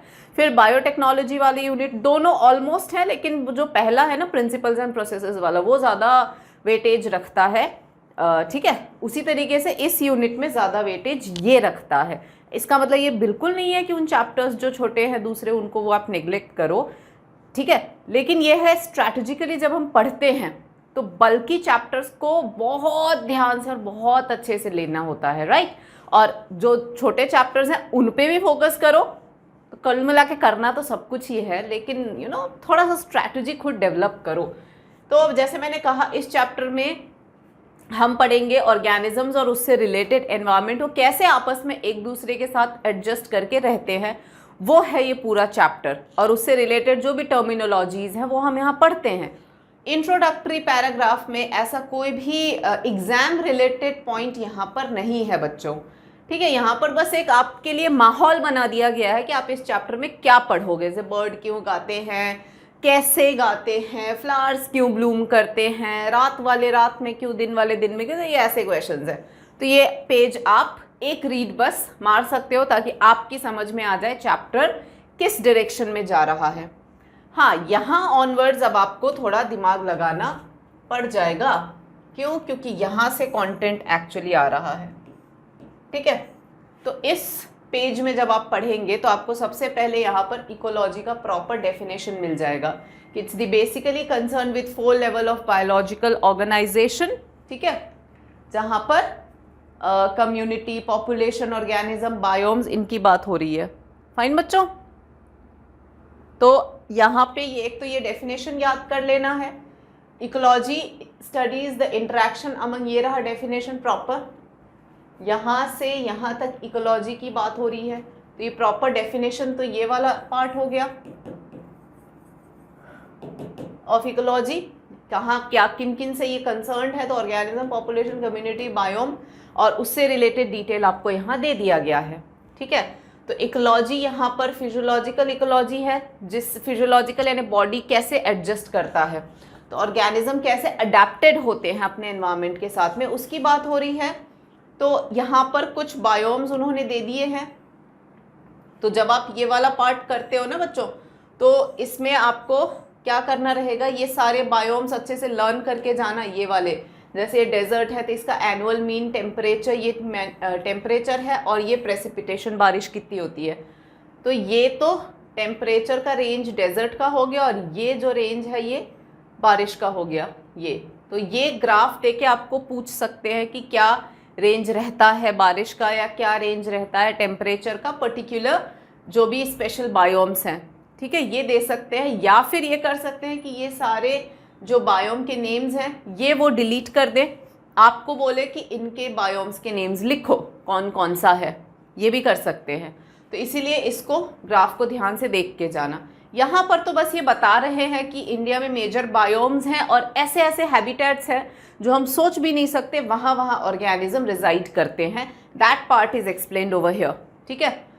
तो फिर नेक्स्ट पेज पे आप आ सकते हैं। नेक्स्ट पेज पे यहाँ डायग्राम में ये समझाया गया है कि इंडिया में कौन कौन से मेजर बायोम्स पाए जाते हैं। तो ये आप देख सकते हैं, ट्रॉपिकल रेन फॉरेस्ट आ गया, वो डेसिडियस फॉरेस्ट है, डेजर्ट, और ये तो इसमें क्वेश्चन बोर्ड एग्जाम से क्वेश्चन रिलेटेड यहाँ से नहीं आएगा। हाँ, यहाँ पर डिटेल्स ज़रूर दे रखी हैं, तो ये ज़रूर आप पढ़ सकते हो। यहाँ पे एक तो बताया गया है हैबिटेट क्या होता है, ठीक है। तो हैबिटेट में बता रहे हैं बायोलॉजिकल, जैसे कि पैथोजन, ये सारे एग्जाम्पल हो गए बायोलॉजिकल कॉम्पोनेंट के, and they interact constantly, also it has evolve and all that, optimise survival and reproduction in its habitat. तो हैबिटेट में जो ऑर्गेनिजम्स रहते हैं, क्या क्या तरह के ऑर्गेनिजम्स पाए जाते हैं एक पर्टिकुलर हैबिटेट में, कैसे वो आपस में इंटरेक्ट करते हैं, वो सारी बातें यहाँ बताई गई हैं। कैसे उनमें एवोल्यूशन आया है वो सारा एक बार यहाँ बताया गया है। और यहाँ पर नीश का एक्सप्लेनेशन है। नीश क्या है मैंने आपको सिखाया है, एक पर्टिकुलर हैबिटेट का भी वो पोर्शन जहाँ पे ऑर्गेनिज्म अपना ज़्यादा समय बिताता है उसको हम नीश कहते हैं। ठीक है, तो ये हो गया। और यहाँ ऑनवर्ड्स तो मेन कोर चैप्टर चालू हो रहा है, और यहाँ ऑनवर्ड्स जैसे टेम्परेचर है, मेजर अबायोटिक फैक्टर स्टार्ट हो रहा है कि कैसे एबायोटिक फैक्टर्स ऑर्गेनिज्म की लाइफ पे असर डालते हैं। तो मेजर अबायोटिक फैक्टर्स कैसे ऑर्गेनिज्म का डिस्ट्रीब्यूशन डिसाइड करते हैं। तो टेम्परेचर का क्या क्या रोल, कहाँ कहाँ टेम्परेचर असर डालता है ना, तो वो बात हम यहाँ पढ़ते हैं। तो पहले तो इस पेज पैराग्राफ पे तो ये बताया है कि अलग अलग टेम्परेचर पे अलग अलग ऑर्गेनिज्म मतलब रहते हैं, लेकिन कौन कहाँ क्यों रहता है, अडेप्टेशन अगेन वो वाली चीज़ हो जाती है जो आपको यहाँ बताया गया है। अब ये देखो पूरा थियरी, पूरा लंबा चौड़ा थियरी यहाँ पर एक्सप्लेन्ड है। ठीक है, long theory explanation. Let me just zoom it and one by one हम उठाएंगे। तो top paragraph talks about temperate countries like Canada में क्या नहीं हो सकता। इस वाले पैराग्राफ में तो ये बताया है कि टेम्परेचर जो है बहुत इंपॉर्टेंट रोल प्ले करता है ऑर्गेनिज्म के डिस्ट्रीब्यूशन में। एग्जाम्पल नोट करना है, मैंगोज ठंडी जगह पे नहीं पाया जाता जैसे Canada and Germany. Snow leopards आपको केरला में नहीं मिल सकते हैं, और टूना फिश आपको ट्रॉपिकल एरिया के बियॉन्ड मिल ही नहीं सकते। क्यों? क्योंकि they are adjusted to different temperature. और दो टर्म्स हैं, यूराइथर्मल और स्टीनोथर्मल। ठीक है, eurythermal wide range of temperature को बियर कर सकता है, जैसे हम -50 में भी रह लेंगे, +50 में भी रह लेंगे। स्टीनोथर्मल्स ऐसे नहीं होते, वो बहुत माइनर टेम्परेचर डिफरेंस झेल सकते हैं, ज़्यादा हुआ तो दे विल डाई आउट। ठीक है, तो ये इस पैराग्राफ में बताया गया है। तो ये 3 मेन कॉन्सेप्ट इस पैराग्राफ में आपको पढ़ना है। सेकंड जो पॉइंट है इस अबायोटिक फैक्टर है वो है वाटर का। ठीक है, सो वाटर यहाँ से स्टार्ट हो रहा है, वाटर एज एबायोटिक फैक्टर। तो ये कैसे डिस्ट्रीब्यूशन में हेल्प करता है, तो ये ऑस्मोस्टिक कॉन्सेंट्रेशन ऑफ ऑर्गेनिज्म पे असर डालता है। इसमें आपको ये 2 बातें समझाई गई है। एक तो यूरीहेलाइन एंड स्टीनोहेलाइन है, सेम जैसे थर्मल था वो टेम्परेचर के अकॉर्डिंग था, यहाँ पे सैलिनिटी के अकॉर्डिंग की। कुछ ऑर्गेनिज्म जो एक्वेटिक ऑर्गेनिज्म है वो ज़्यादा सैलिनिटी का डिफरेंस कुछ झेल जाते हैं, वो यूराई हो गए, और जो कम झेल सकते हैं वो स्टीनो हो गए। और उसके अलावा ऑस्मोटिक कॉन्सेंट्रेशन कैसे मैनेज करा जाता है उसके बारे में थोड़ा सा समझाया है कि फ्रेश वाटर कभी भी सी में नहीं रह सकते, और सी वाले ऑर्गेनिज्म फ्रेश वाटर में नहीं रह पाते हैं, क्योंकि उनकी ऑस्मोटिक बैलेंस का जो तरीका होता है वो टोटली वेरी कर जाता है। क्योंकि फ्रेश वाटर वाले जो हैं वो कम सैलिनिटी में रहना जानते हैं, और सी वाटर वाले हायर सैलिनिटी में रहना जानते हैं। तो इसलिए दोनों का रहन सहन ऑब्वियसली वाटर ऑस्मोसिस के अकॉर्डिंग वेरी करेगा, तो वो यहाँ पर मेंटेन्ड है। ठीक है, और वही बातें मेंशन है, देख रहे हो, सैलिनिटी की क्वांटिटी भी दे रखी है, क्वांटिटी वगैरह देख लेना आप।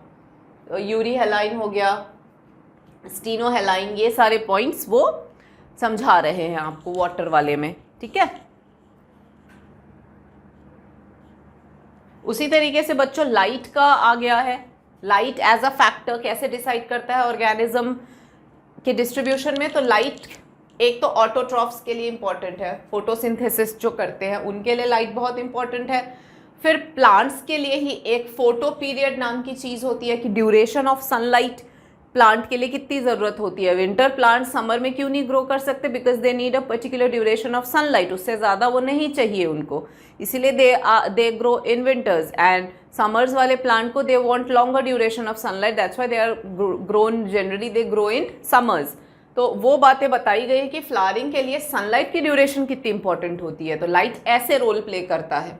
तो ये तो हो गया टेरेस्ट्रियल का। फिर नीचे आपको एक्वेटिक का बताया गया है कि लाइट जो है वो डीप सी 500 मीटर के नीचे जो है वहाँ तक लाइट जो है नहीं पहुँच पाती। कह रहा है ना ग्रेटर देन 500 लाइट नहीं पहुँच पाता, तो उनको तो पता ही नहीं है कि सन जैसी चीज़ होती है, तो उनको तो अंधेरे में ही रहना है, और उसके जो ऊपर ऊपर में थोड़ी बहुत लाइट जो आती है उसमें ऑर्गेनिज्म रहते हैं। ठीक है, तो ये चीज़ें बच्चों यहाँ पर एक्सप्लेन है। तो लाइट कैसे इन्फ्लुएंस करता है ऑर्गेनिज्म का डिस्ट्रीब्यूशन, वो इस पैराग्राफ में है। सबके एग्जाम्पल्स नोट करते हुए पढ़ना है आपको। ओके बच्चों, नेक्स्ट पेज पे देख लेते हैं। नेक्स्ट पेज पे आ जाता है soil. Soil as important abiotic factor. Fine, तो सॉइल में ज़्यादा कुछ नहीं दे रखा है, बस ये है कि सॉइल के हिसाब से बच्चों प्लांट का डिस्ट्रीब्यूशन, क्योंकि सॉइल जैसा वैसा वहाँ का प्लांट, वहाँ का जैसा प्लांट उस हिसाब का जैसा वेजिटेशन होगा, फिर ऑर्गेनिज्म उस हिसाब से आएंगे। तो बहुत इंपॉर्टेंट फैक्टर अपने आप में बन जाता है ये। तो इसमें बस सॉइल का पीएच, वहाँ का मिनरल कॉम्पोजिशन, टोपोग्राफी, ये सब डिटरमाइन करता है वहाँ का वेजिटेशन। तो यही यहाँ पर लिखना है। और weathering is the process by which soil is formed. ठीक है, तो ये तो था कि कैसे सॉइल मतलब एबायोटिक फैक्टर कैसे किसी ऑर्गेनिज्म की डिस्ट्रीब्यूशन पे असर डालते हैं। अब हम रिस्पॉन्सेस टू एबायोटिक फैक्टर, यानी अब ऑर्गेनिज्म इन एबायोटिक फैक्टर्स को कैसे रिस्पॉन्स देते हैं, अब वो हमारा टॉपिक है। तो यहाँ पर तो ज़्यादा कुछ इस पेज पे नहीं दिया गया है। इस पेज पे मेनली आपको ये 3 पार्ट समझाए गए हैं। वन इज़ कॉन्फॉर्मर, ये वो हैं जो आउटर एनवायरनमेंट, एम्बिएंट एनवायरनमेंट के अकॉर्डिंग एडजस्ट करते हैं। रेगुलेटर्स, चाहे कुछ हो जाए, they don't change their body temperature. And partial regulator, यानी कुछ समय तक दे रेगुलेट, उसके बाद में उनसे नहीं हो पाता तो दे जस्ट कॉन्फॉर्म। तो ये पार्शियल रेगुलेटर्स हो जाते हैं।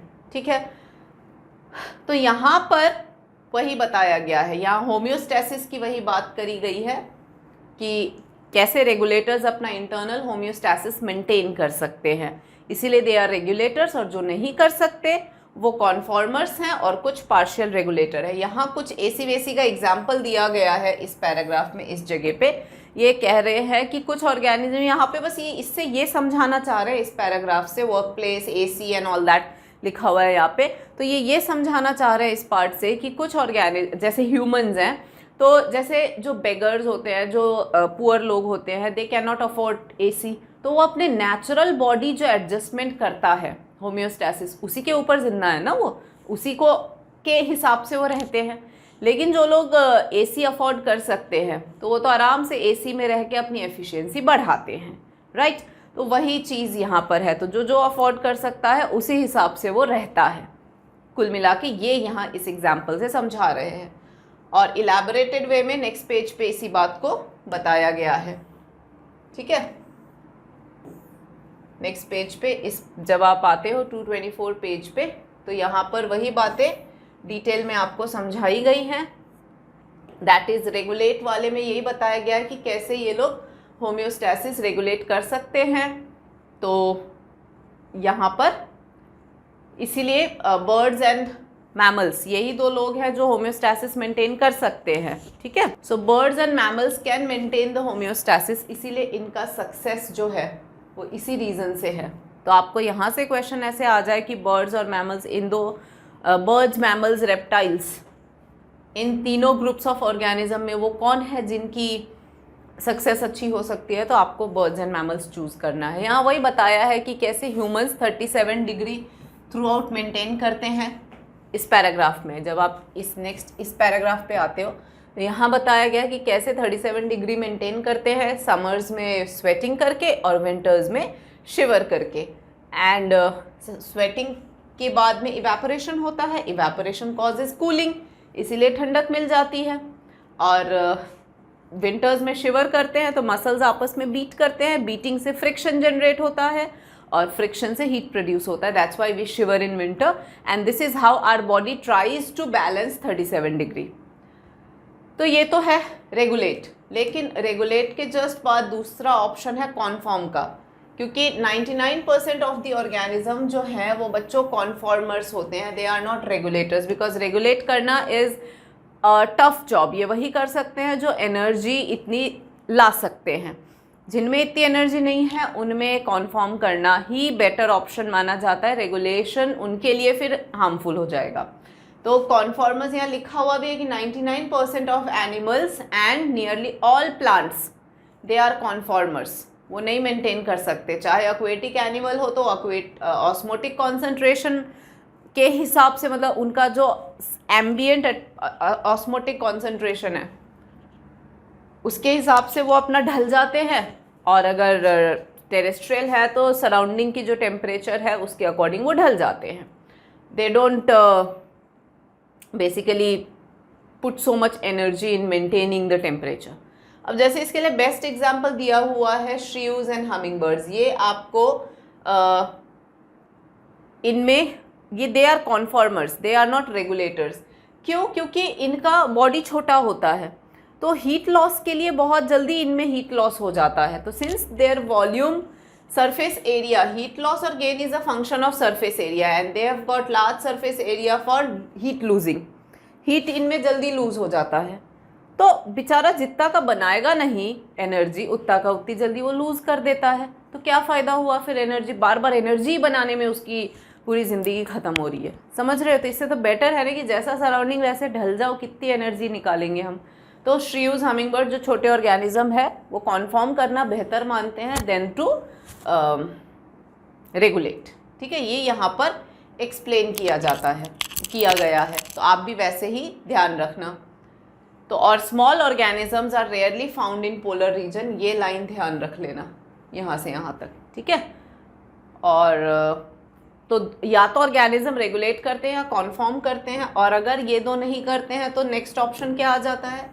नेक्स्ट ऑप्शन आ जाता है माइग्रेट, कि दोनों ही पॉसिबल नहीं हो रहा तो छोड़ छाड़ के चले जाओ कुछ दिनों के लिए।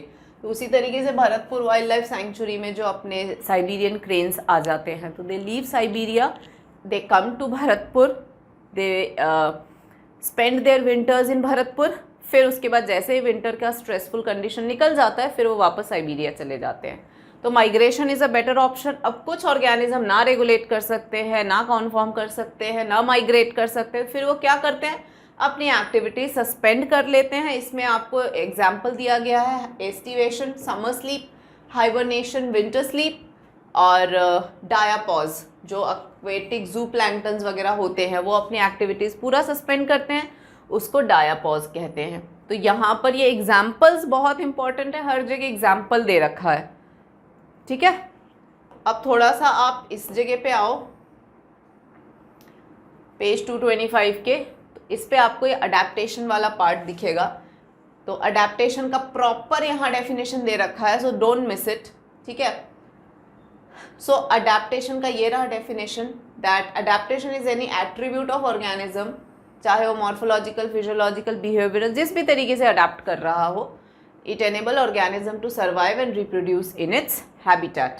ओके, और इसमें आपको अलग अलग ऑर्गेनिज्म की अलग अलग अडेप्टेशंस दे रखी है। जैसे कि यहाँ पर नॉर्थ अमेरिकन डेजर्ट में जो ये कंगारू रैट रहते हैं, ये रहा कंगारू रैट इन नॉर्थ अमेरिकन डेजर्ट।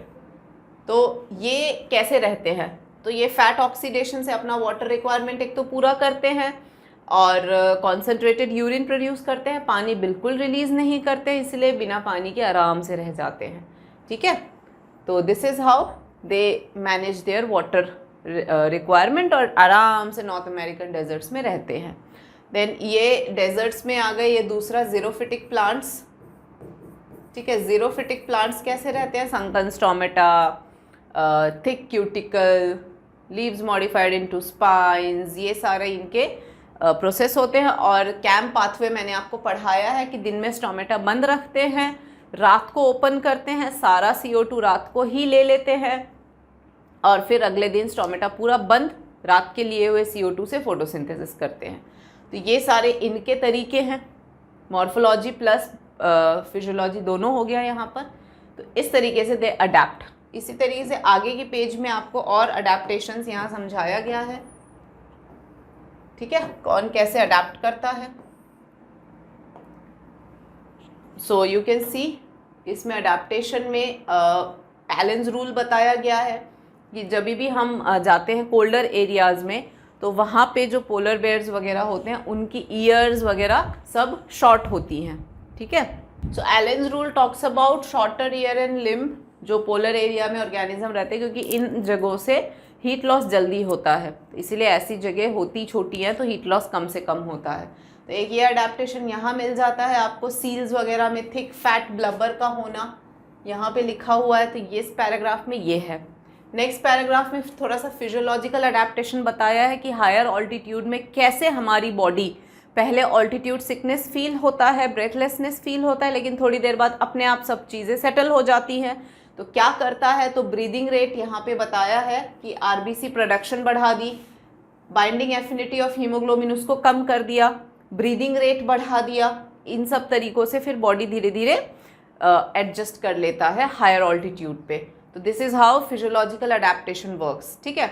उसी तरीके से यहाँ पर मोस्ट एनिमल में मेटाबॉलिक रिएक्शन जो है वो 37 डिग्री हमारे में चलता है, लेकिन कईयों में 100 डिग्री पे भी चल रहा है। तो ये कैसे पॉसिबल है, तो आपको बोलना है एंजाइम्स इसी टेम्परेचर पे एडजस्टेड हैं, ठीक है। उसी तरीके से यहाँ बता रहे हैं कि पानी में भी कुछ ऊपर रहते हैं, कुछ बिल्कुल नीचे हायर प्रेशर पे रहते हैं, तो वो यहाँ बताया गया है। फ्रीजिंग कोल्ड एंटार्क्टिक जो ओशंस होते हैं वहाँ भी ऑर्गेनिज्म मिल जाते हैं। तो आपको बताना है कि they have fascinating array of biochemical adaptation. ये आंसर लिख देना अगर पूछे कि मरीन ऑर्गेनिज्म इतने प्रेशर में कैसे रह लेते हैं, इतने ठंडे में कैसे रह लेते हैं, तो यही लाइन लिख के आ सकते हो आप। और नीचे में बिहेवियरल अडेप्टेशन थोड़ा सा डेजर्ट लिजर्ट्स का बताया है, तो ये देख लेना। मॉर्फोलॉजिकल अडेप्टेशन जैसे कि डेजर्टिक प्लांट्स का वो मॉर्फोलॉजी में आ जाएगा।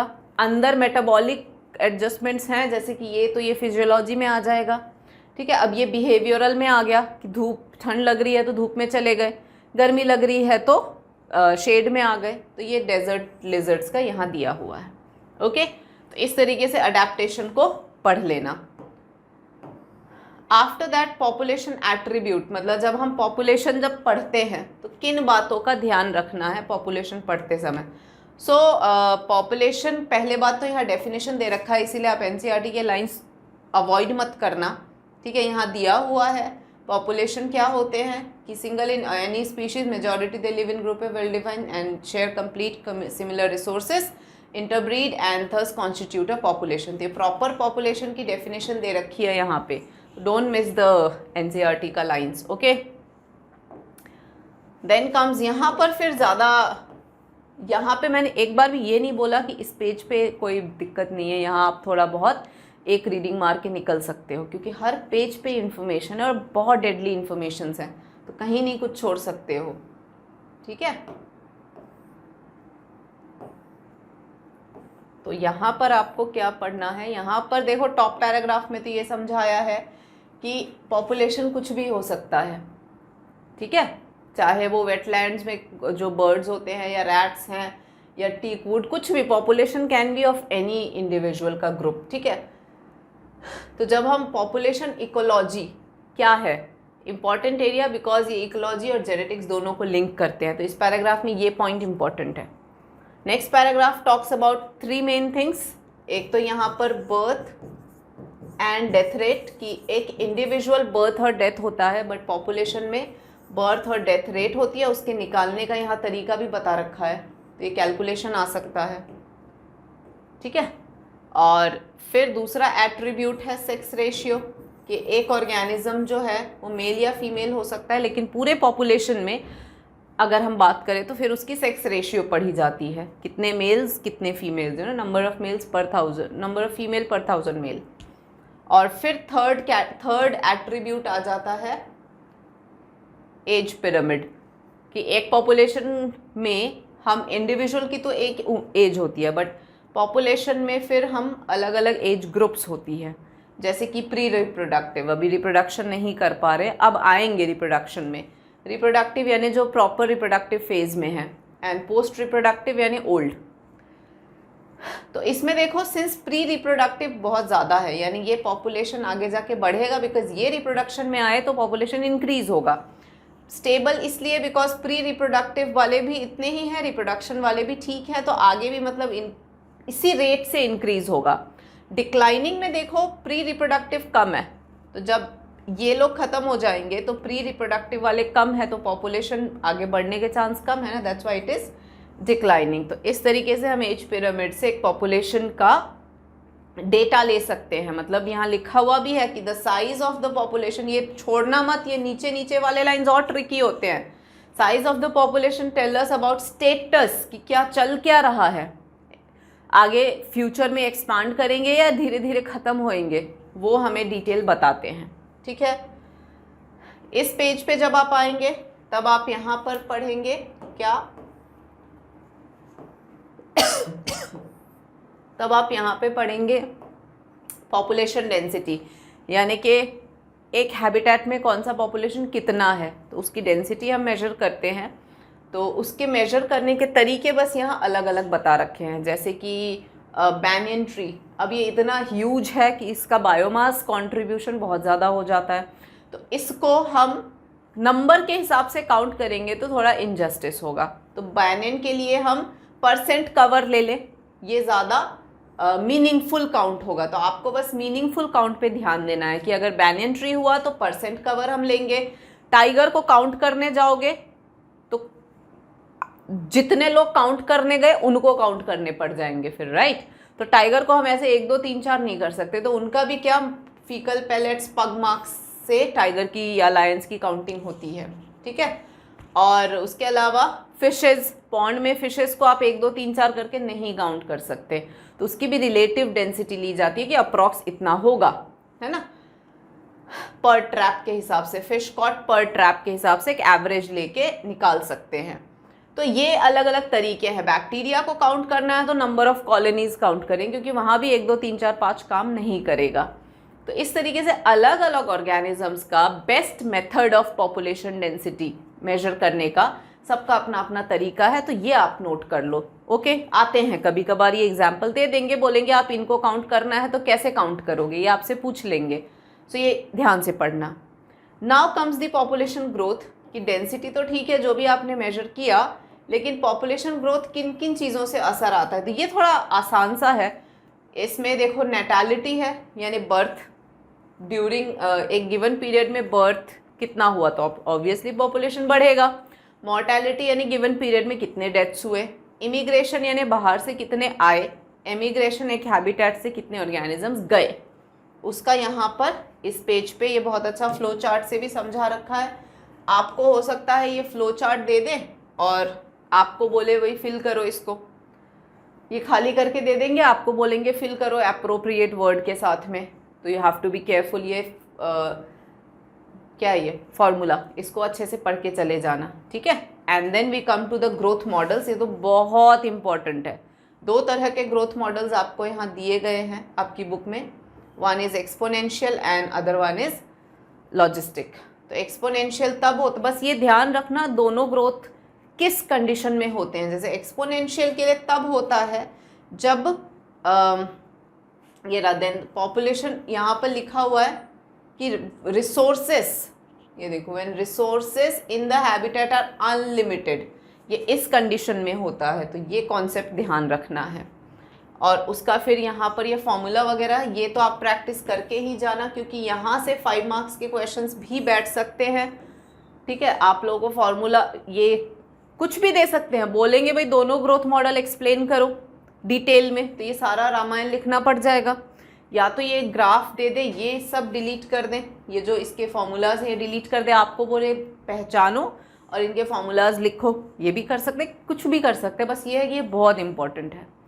तो ये फॉर्मूलाज इनके याद रख लेना। R value, natural intrinsic rate of natural increase, तो ये फिटनेस की बात हो रही है यहाँ पे कि किसकी कितनी फिटनेस है। जितना ज़्यादा वो रिप्रोडक्टिवली फिट रहेगा उतनी उनकी पॉपुलेशन ज़्यादा होगी।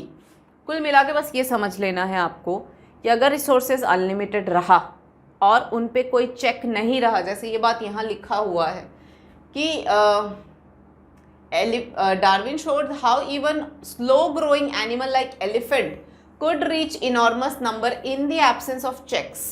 समझ रहे हो, यानी कि अगर इन पे कोई चेक यानी कि प्रेडेशन, ठीक है, तो अगर इन पे चेक नहीं रहा तो ये लोग भी एक्सपोनेंशियल ग्रोथ हासिल कर सकते हैं।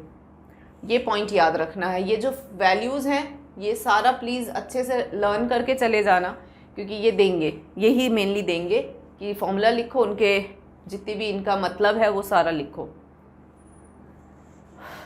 उसके बाद में ये एनेक्डोट तो नहीं आता, वो जो मतलब किंग वाला है ना, वो तो नहीं आता।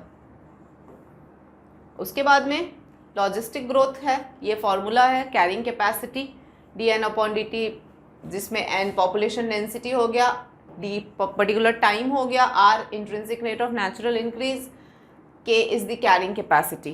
तो कैरिंग कैपेसिटी के बियॉन्ड कोई भी हैबिटेट या इकोसिस्टम अफोर्ड नहीं कर सकता। इसके लिए मैंने आपको पढ़ाते समय बस का भी एग्जांपल दिया था कि एक बस में 40 लोग आ सकते हैं, 40 का हद मार के हम 50 बिठा ले, 55 बिठा ले, लेकिन उससे ज़्यादा हम कहाँ एडजस्ट कर पाएंगे। हर एक का अपना कैरिंग कैपेसिटी होता है। वैसे इकोसिस्टम है, एक पर्टिकुलर इकोसिस्टम का एक कैरिंग कैपेसिटी होता है बियॉन्ड विच वो भी नहीं बर्दाश्त कर सकता, ये है। तो उसके हिसाब से ये फॉर्मूलाज हैं। आप बस ये लाइन ध्यान रखना कि since resources for growth for most animal are finite and become limiting sooner or later, logistic growth model is realistic one. तो ये ध्यान रखना है, ठीक है। दोनों में से रियलिस्टिक कौन? तो ये लॉजिस्टिक, ठीक है। तो ये प्लीज़ अच्छे से रट के चले जाना, क्योंकि ये दो इस ग्राफ जो है ये इस चैप्टर की जान है। डिटेल बहुत पूछते हैं। सो यहाँ पर लिखा हुआ है लॉजिस्टिक ग्रोथ का इस पैराग्राफ में कि कैसे, मतलब एक्सपोनेंशियल अगर अनलिमिटेड रिसोर्स होने से फटाफट बढ़ने की बात करता है, तो लॉजिस्टिक कहता है कि वो पहले स्लोली एक लैग फेज आता है, फिर धीरे धीरे फेजेस ऑफ एक्सीलरेशन, फिर डिसिलरेशन, फिर एसिम्पटोट पे आता है। तो इस तरीके से यहाँ पर बताया गया है। तो वो सब पढ़ लेना, इन एरियाज को छोड़ना मत, बहुत इंपॉर्टेंट पेज है। Then comes your life history variation. Life history variation में भी ध्यान से देखना है आपको कि कैसे यहाँ पर बताया गया है कि कुछ ऑर्गेनिज्म जो ह्यूज होते हैं, एक दो ही और ऑफस्प्रिंग प्रोड्यूस करते हैं, तो स्मॉल साइज हैं तो बहुत सारे ऑफस्प्रिंग्स हो गए, लार्ज साइज है तो इक्का दुक्का ऑफस्प्रिंग। ये नेचर का एक अच्छा सा रूल सेट हुआ है, ठीक है। अब जैसे some organism breed only once in their lifetime, तो Pacific salmon and fish bamboo, तो एग्जाम्पल दे रखे हैं इनके, ठीक है। कुछ जो है वो large number of small size offspring, जैसे कि oysters, pelagic fishes and others जो हैं वो large size but small number of offspring. तो ये सब नेचर के रूल हैं, तो ध्यान से आप थोड़ा एग्जाम्पल लर्न कर लेना इस पैराग्राफ से। Then comes population interaction. इसमें तो मेनली ये जो फ्लो टेबल है, ये टेबल रट के चले जाना, क्योंकि ये टेबल में हो सकता है ये दे दे और आपको यहाँ इनको फिल करने को बोल दे, तो ये अच्छे से करके चले जाना, ठीक है।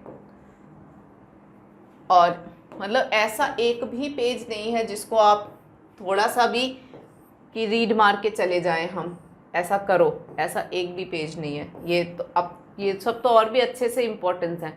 तो इंट्रैक्शन, पॉपुलेशन इंट्रैक्शन में आप क्या पढ़ते हो? पॉपुलेशन इंट्रैक्शन में आप पढ़ते हो कि दो ऑर्गेनिज्म आपस में किस तरीके से इंट्रैक्ट करते हैं, ठीक है।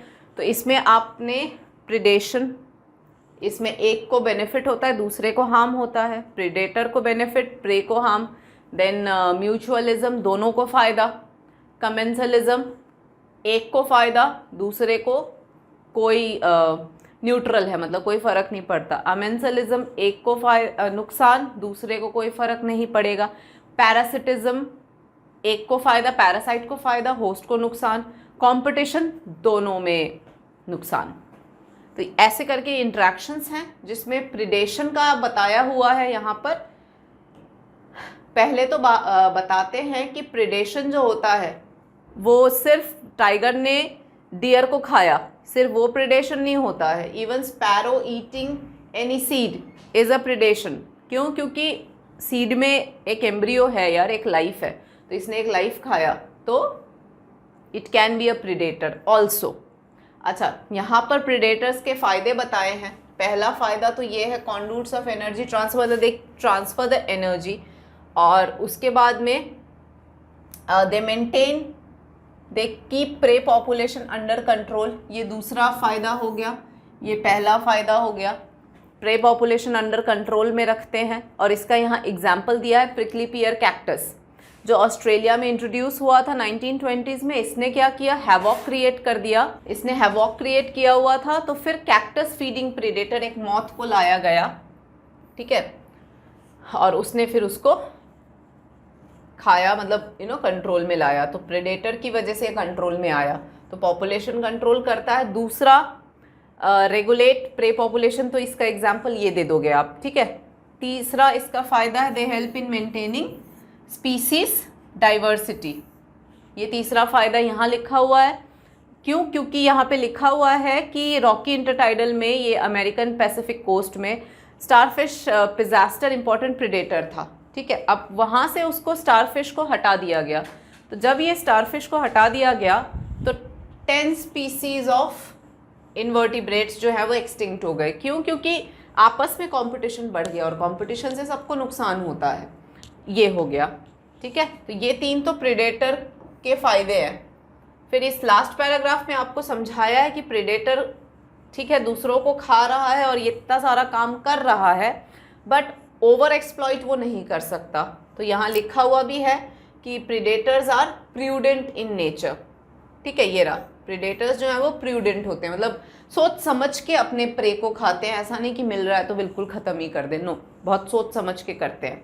फिर यहाँ नीचे लिखा हुआ है कि अब सिर्फ प्रेडेटर बहुत हुआ, प्रे अपने आप को बचाने के लिए क्या करते हैं। तो प्रे अपने आप को बचाने के लिए भी बहुत सारे तरीके हैं, जैसे कि एक तो कैमोफ्लाज करते हैं, यानी कि जैसा सराउंडिंग का कलर वैसा कलर में ढल जाते हैं। तो वन इज़ द कैमोफ्लाज, जैसे ये फ्रॉग्स, कैमेलियंस वगैरह कर पाते हैं।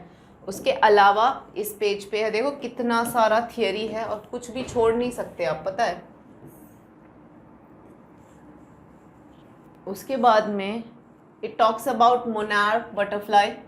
मोनार्क बटरफ्लाई क्या है? ये वो बटरफ्लाई है जो डिसटेस्टफुल, खाने में बहुत ही गंदा लगता है, तो सारे कैटल्स इससे दूर ही भागते हैं। ये क्यों गंदा लगता है? क्योंकि कैटरपिलर स्टेज में ये अजीब सा कोई केमिकल खा लेता है, जिसकी वजह से ये अजीब सा टेस्ट हो जाता है। तो ये एनिमल्स के पॉइंट ऑफ व्यू से प्रे कैसे अपने आप को बचाता है वो तरीके हो गए। प्लांट्स का यहाँ दे रखा है कि प्लांट्स जो होते हैं उनके, जैसे कि थॉर्न्स का होना, okay, cardiac glycoside produce by Calotropis, वो आँख जो होते हैं उनमें कार्डियक ग्लाइकोसाइड्स होते हैं, तो कैटल्स खाते नहीं हैं। तो यहाँ पर बहुत इन्फॉर्मेशन है। यहाँ क्या पूरे उसमें इन्फॉर्मेशन है। देखो ये केमिकल्स के नेम भी दे रखे हैं कि कुछ प्लांट में कमर्शियल स्केल पे, जैसे निकोटीन, कैफीन, क्विनिन, स्ट्राइकनिन, ओपियम, ये सब ऐसे केमिकल्स हैं जो प्लांट बनाते हैं जिससे कि प्रेडेटर इनसे दूर रहते हैं। हालांकि इनका कमर्शियल वैल्यू अपने लिए है, बट प्लांट में ये उनके डिफेंस के काम आ जाते हैं। तो ये सब नोट करो, यहाँ कैसे छिपे हुए लाइंस हैं ये, ठीक है।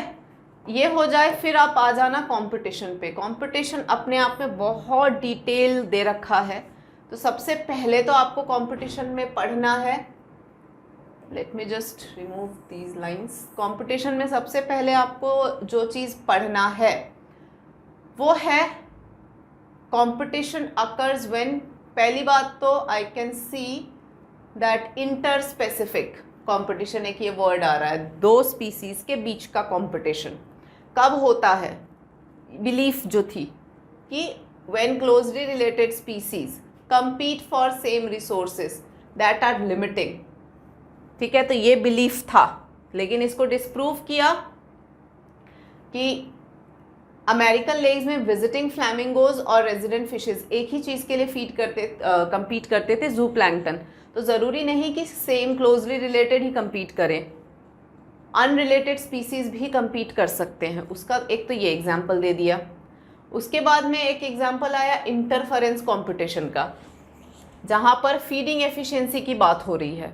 Feeding efficiency of one species, जैसे कि इसमें इन्होंने बताया आर की वैल्यू की, रिप्रोडक्टिव फिटनेस थोड़ा यहाँ पर इम्पॉर्टेंट रोल प्ले कर जाता है। और इन्होंने मतलब गॉसेज गॉस का एक फील्ड एक्सपेरिमेंट का आपको एग्जाम्पल दिया है, यहाँ पर ये दिया है आइलैंड जो है, कॉम्पिटिटिव एक्सक्लूजन प्रिंसिपल का इन्होंने एग्जाम्पल दिया है, that is Abingdon tortoise in Galapagos island.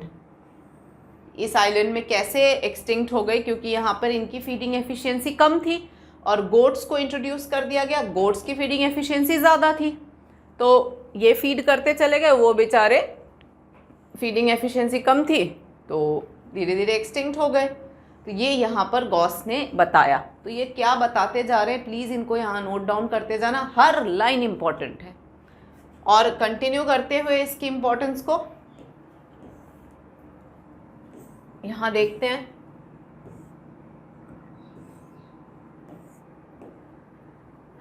अब वो सारी बातें बता के इस पेज पे ये आते हैं कॉर्नेल्स एलिगेंट फील्ड एक्सपेरिमेंट। ये भी ये बताते हैं कि larger and competitively superior barnacle Balanus dominates the intertidal area and excludes the smaller barnacle Chthamalus.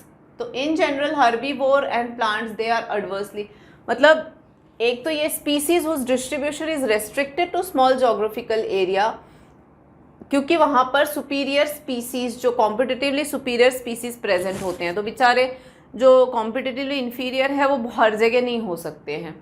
तो उसके लिए इन्होंने ये बार्नेकल का एग्जाम्पल देके समझाया है और कहा है कि अल्टीमेटली कंपटीशन से सबसे ज़्यादा जो है वो हर्बीवोर्स अफेक्ट होते हैं, कार्निवोर्स नहीं होते। इसका रीज़न क्या है, इनके पास कार्निवोर्स के पास में ऑल्टरनेट ऑप्शन होते हैं खाने के, राइट लेकिन हर्बीवोर के पास में ऑल्टरनेट ऑप्शन क्या होता है, वो तो सिर्फ ग्रास खाएंगे, उसके अलावा कोई दूसरा ऑप्शन है ही नहीं उनके पास में, ये है।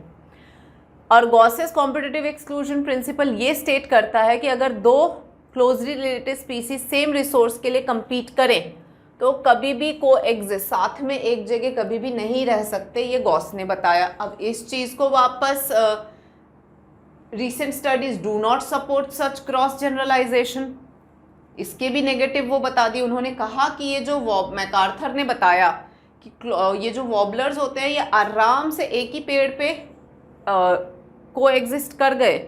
क्यों करते हैं, क्योंकि ये रिसोर्स पार्टीशनिंग करते हैं। रिसोर्स पार्टीशनिंग यानी कि अलग अलग टाइम पे फोरेज करते हैं, तो आराम से रह लेते हैं, कोई सुबह गया, कोई आफ्टरनून में, कोई शाम को, इस तरीके से रिसोर्स की पार्टीशनिंग हो गई एंड दे इजीली कोएग्जिस्ट।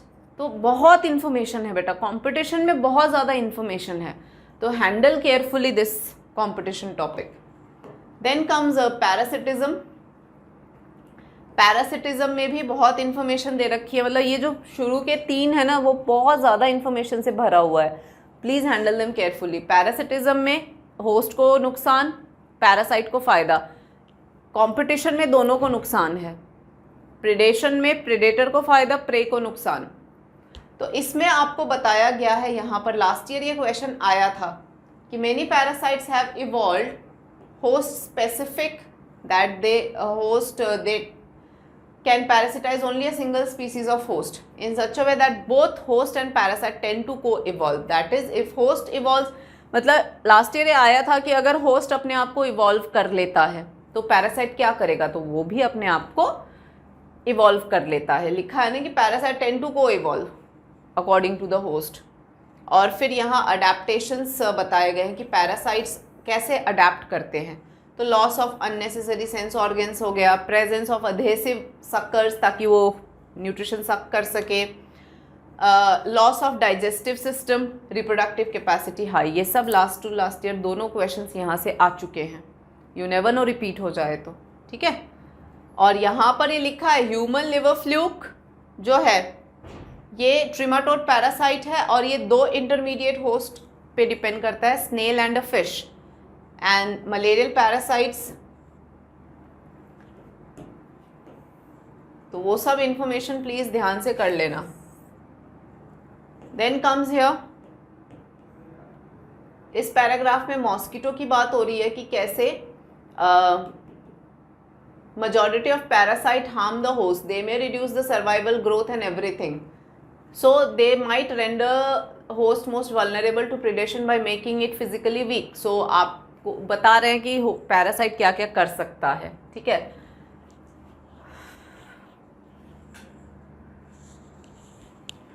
और इस पैराग्राफ में बता रहे हैं एक्टो और एंडो पैरासाइट, एक्टो बाहर, एंडो अंदर। तो इसके एग्जाम्पल्स दे रखे हैं, प्लीज़ पढ़ के जाना। कस्कटा है, कोपेपॉड्स हैं, तो ये सब पढ़ के जाना। एंड एंडो पैरासाइट्स अंदर में रहते हैं, अंदर में दे आर स्पेशलाइज्ड, जहाँ भी रहते हैं उस एरिया को अच्छे से जानते हैं, how to live over there, they know it better. तो कैसे अडेप्टेड है प्लीज़ ये देख लेना यहाँ पे। और ब्रूड पैरासिटिज्म ये तो अच्छे से जानते ही हो, कैसे कोयल जो है वो क्रो के नेस्ट में अपना एग्स डालते हैं, क्योंकि सिमिलर होते हैं तो क्रो को पता ही नहीं चलता कि वो कोयल के एग्स हैं। This is called brood parasitism. ठीक है। कमेंसलिज्म आसान है इन द सेंस कि एक को फ़ायदा है, दूसरे को कोई न्यूट्रल है, कोई मतलब नहीं है। जैसे मैंगो के ब्रांच के ऊपर ऑर्किड का ग्रो होना, ऑर्किड को तो फ़ायदा है क्योंकि उसको वो मिल गया, सपोर्ट मिल गया, थोड़ा सा प्लांट सैप भी पी लेता है, बट मैंगो इतना बड़ा ह्यूज, इसको क्या ही फ़र्क पड़ेगा। ठीक है। तो ये क्लासिक एग्जाम्पल है। कैटल ईग्रेट और ग्रेजिंग कैटल, ये भी आसान से एग्जाम्पल्स हैं।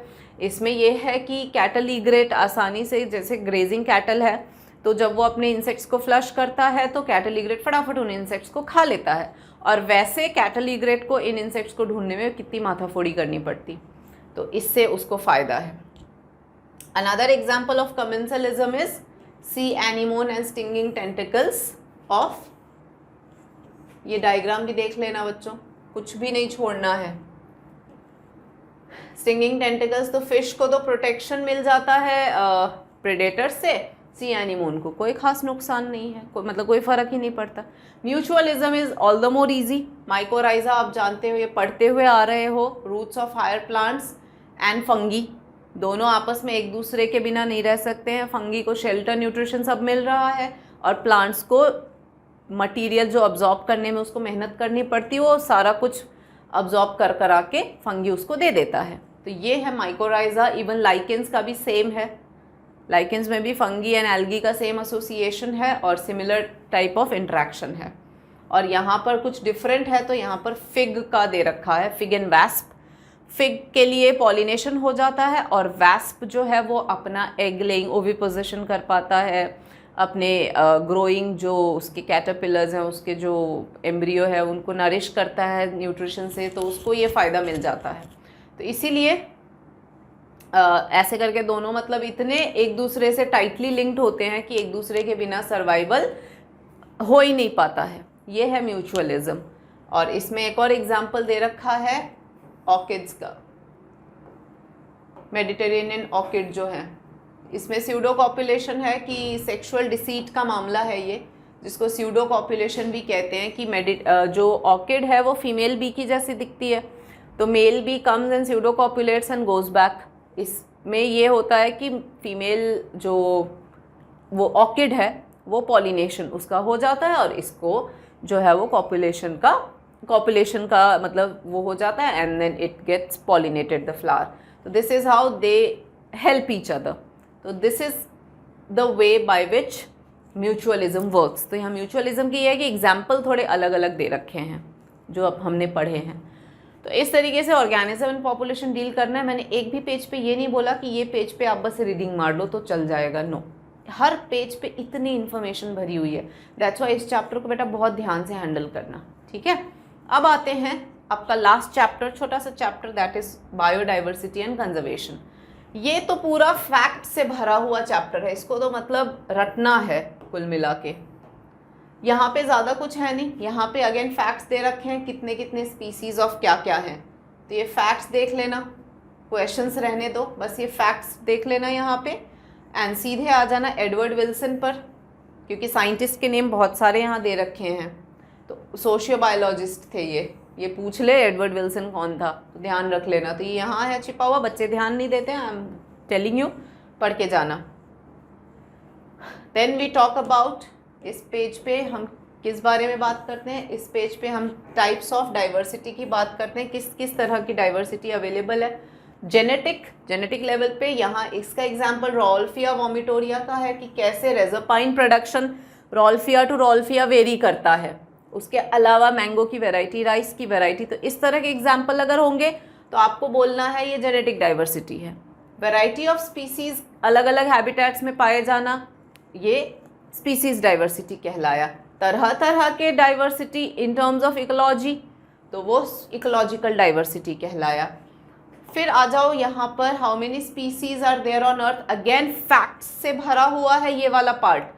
तो यहाँ पर लिखा हुआ है कि स्पीसीज डिस्क्राइब सो फार 1.5 मिलियन है, ओके।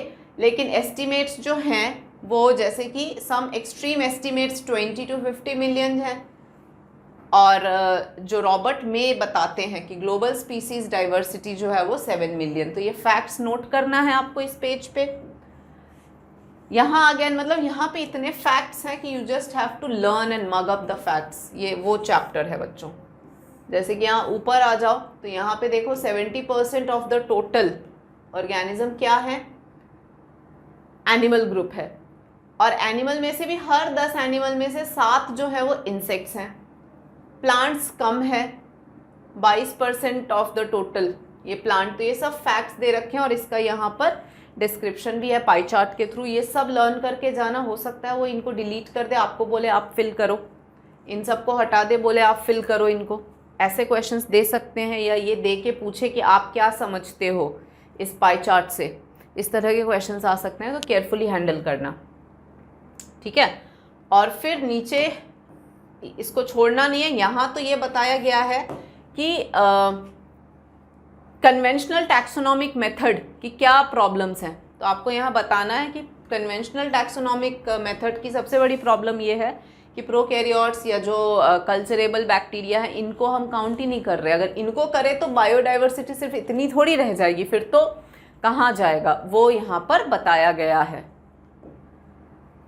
नेक्स्ट पेज पे आ जाओ तो वापस फैक्ट्स फैक्ट्स फैक्ट्स एवरीवेयर बच्चों, it's all facts and facts. तो पहले ऊपर में देख रहे हो आप, लिखा हुआ है कि इंडिया का स्पीसीज डाइवर्सिटी 8.1% है, ठीक है। 2.4% वर्ल्ड्स लैंड है, लेकिन स्पीसीज फैक्ट्स बहुत भरे हुए हैं। तो फैक्ट्स लर्न कर लेना आप। 12 मेगा बायोडाइवर्सिटी में से एक है, 45,000 प्लांट हैं, 1 lakh plant species and 3 lakh animal species and all that. तो ये प्लीज़ लर्न कर लेना फैक्ट्स, ठीक है। और यहाँ पे ये कहा गया है कि क्या कभी हम ये कंप्लीट कर सकते हैं सारे ऑर्गेनिज्म का discovery.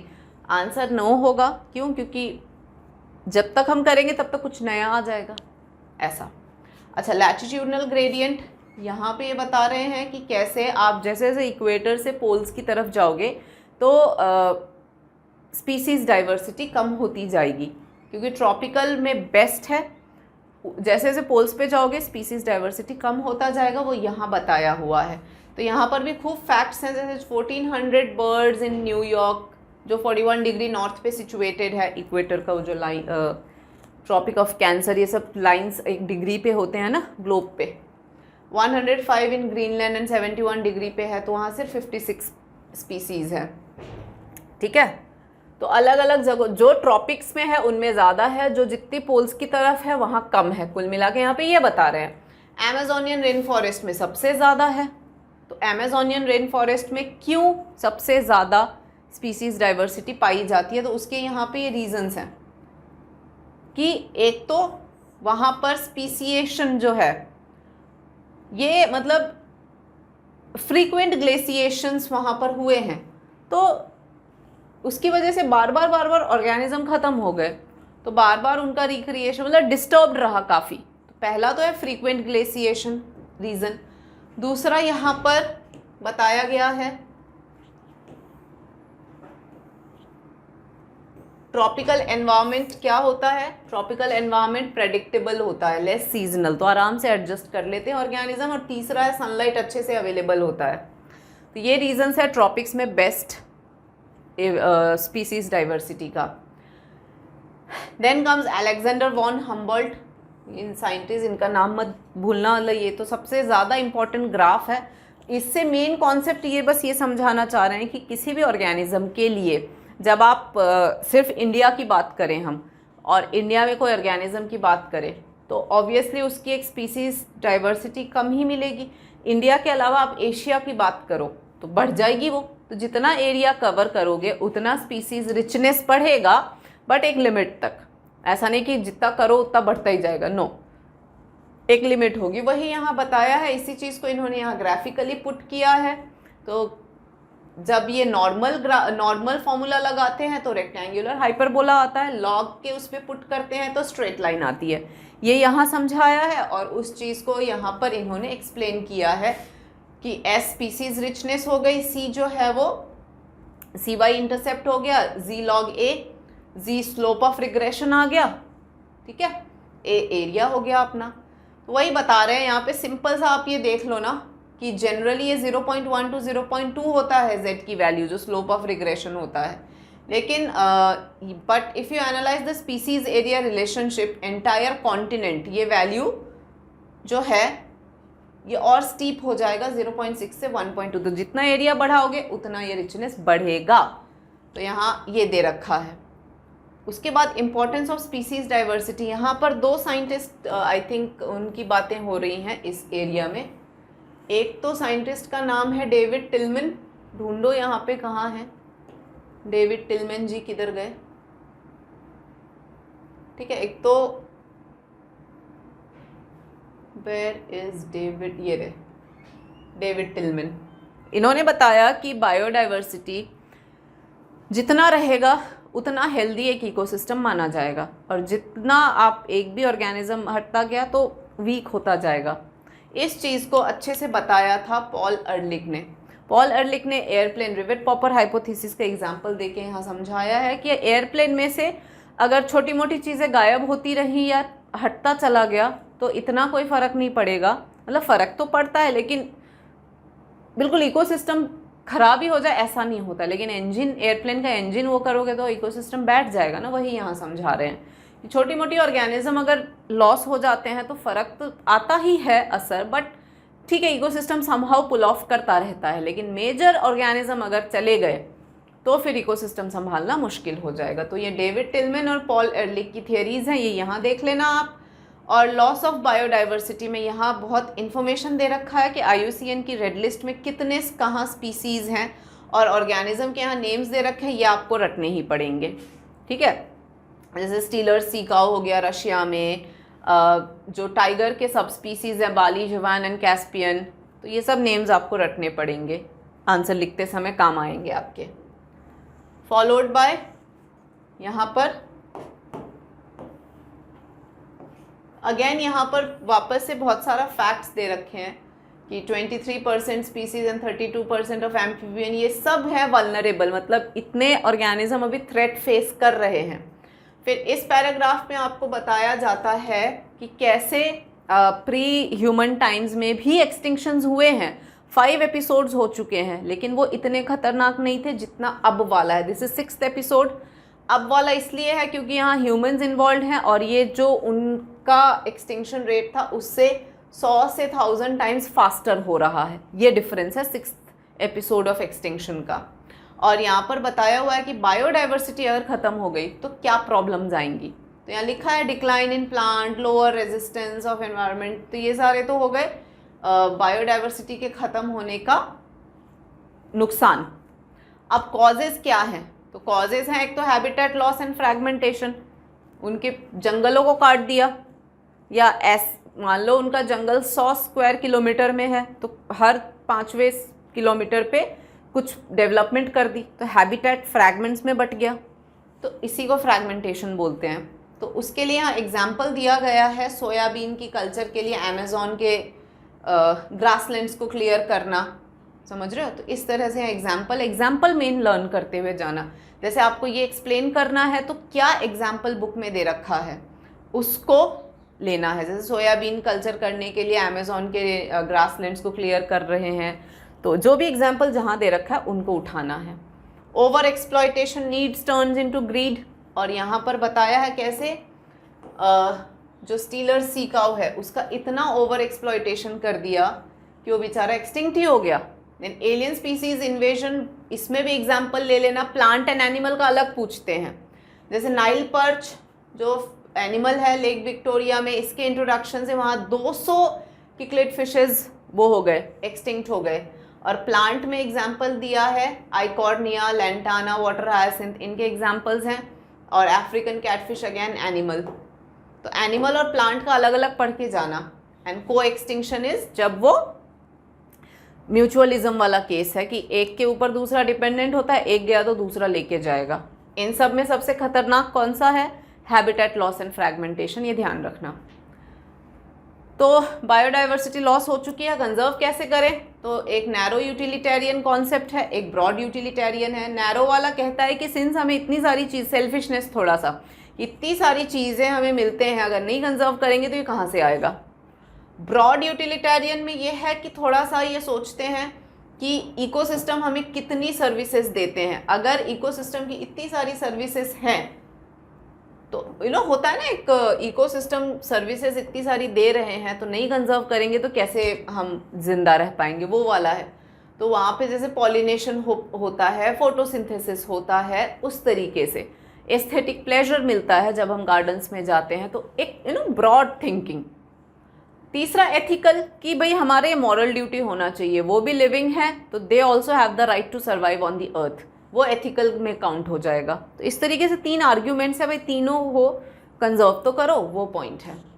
Then comes your conservation के तरीके, जिसमें ये आसान है, in situ and ex situ conservation. In situ यानी उनके नेचुरल हैबिटेट में कंजर्व करो, जैसे नेशनल पार्क्स हैं, सैंक्चुरीज हैं, एरिया उनका नेचुरल हो गया, बस डिक्लेयर कर दिया प्रोटेक्टेड, तो they are conserved over there. इसमें एक हॉटस्पॉट का कॉन्सेप्ट आता है। हॉटस्पॉट यानी वहाँ हाई डिग्री ऑफ एंडेमिज्म होता है, यानी कि वो वहीं पाए जाते हैं, कहीं और नहीं पाए जाएंगे, एंडेमिज्म का मतलब। और 25 बायोडाइवर्सिटी जो हैं वो आइडेंटिफाई हुए हैं और भी हो रहे हैं, ठीक है, अब 34 तक पहुंच चुके हैं। इधर अपने जाने माने हॉटस्पॉट वेस्टर्न घाट हैं, श्रीलंका है, इंडो बर्मा, हिमालय, ये सब अपने आसपास के बायोडाइवर्सिटी हॉटस्पॉट्स माने जाते हैं। दूसरा तरीका है सेक्रेड ग्रूव्स, सेक्रेड, ये सब इन सिटू है। सेक्रेड ग्रूव्स यानी कि थोड़ा सा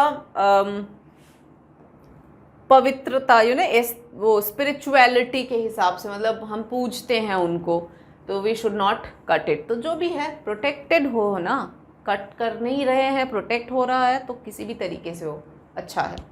एक्स सिटू कंजर्वेशन में हम बात करते हैं कि उनको उनके नेचुरल एनवायरनमेंट से अवे ले जाके फिर करें। उसमें बहुत सारे तरीके हैं, जूलॉजिकल पार्क हैं, बॉटनिकल गार्डन है, वाइल्ड लाइफ सफारी पार्क हो गया। क्रायो प्रेजर्वेशन एक टेक्निक है जहाँ पे -196 डिग्री सेल्सियस पे लिक्विड नाइट्रोजन में किसी भी लिविंग सेल को हम रखते हैं, तो ये क्रायो प्रेजर्वेशन बोलते हैं। तो इन सब तरीक़ों से away from the natural environment इनको हम प्रोटेक्ट करते हैं। और लास्ट में बात होती है अर्थ समिट की, जो रियो डी जेनेरो में हुआ था, और ये वो बोलते हैं कि भाई हर नेशन को अप्रोप्रिएट मेजर लेना चाहिए फॉर कंजर्विंग द नेचर, ठीक है। तो बच्चों इस तरीके से ये आपका फुल कोर्स का रिवीजन 1 शॉट में हो गया है। किस पेज पे क्या क्या पॉइंट्स हैं, कैसे क्या ध्यान देना है, वो सारा मैंने समझा दिया है। तो आई होप ये वीडियो आपको बहुत हेल्प करे आपकी तैयारी में, ठीक है। इसी नोशन के साथ में I am ending the video. Now you all study hard and just give your best. Thank you.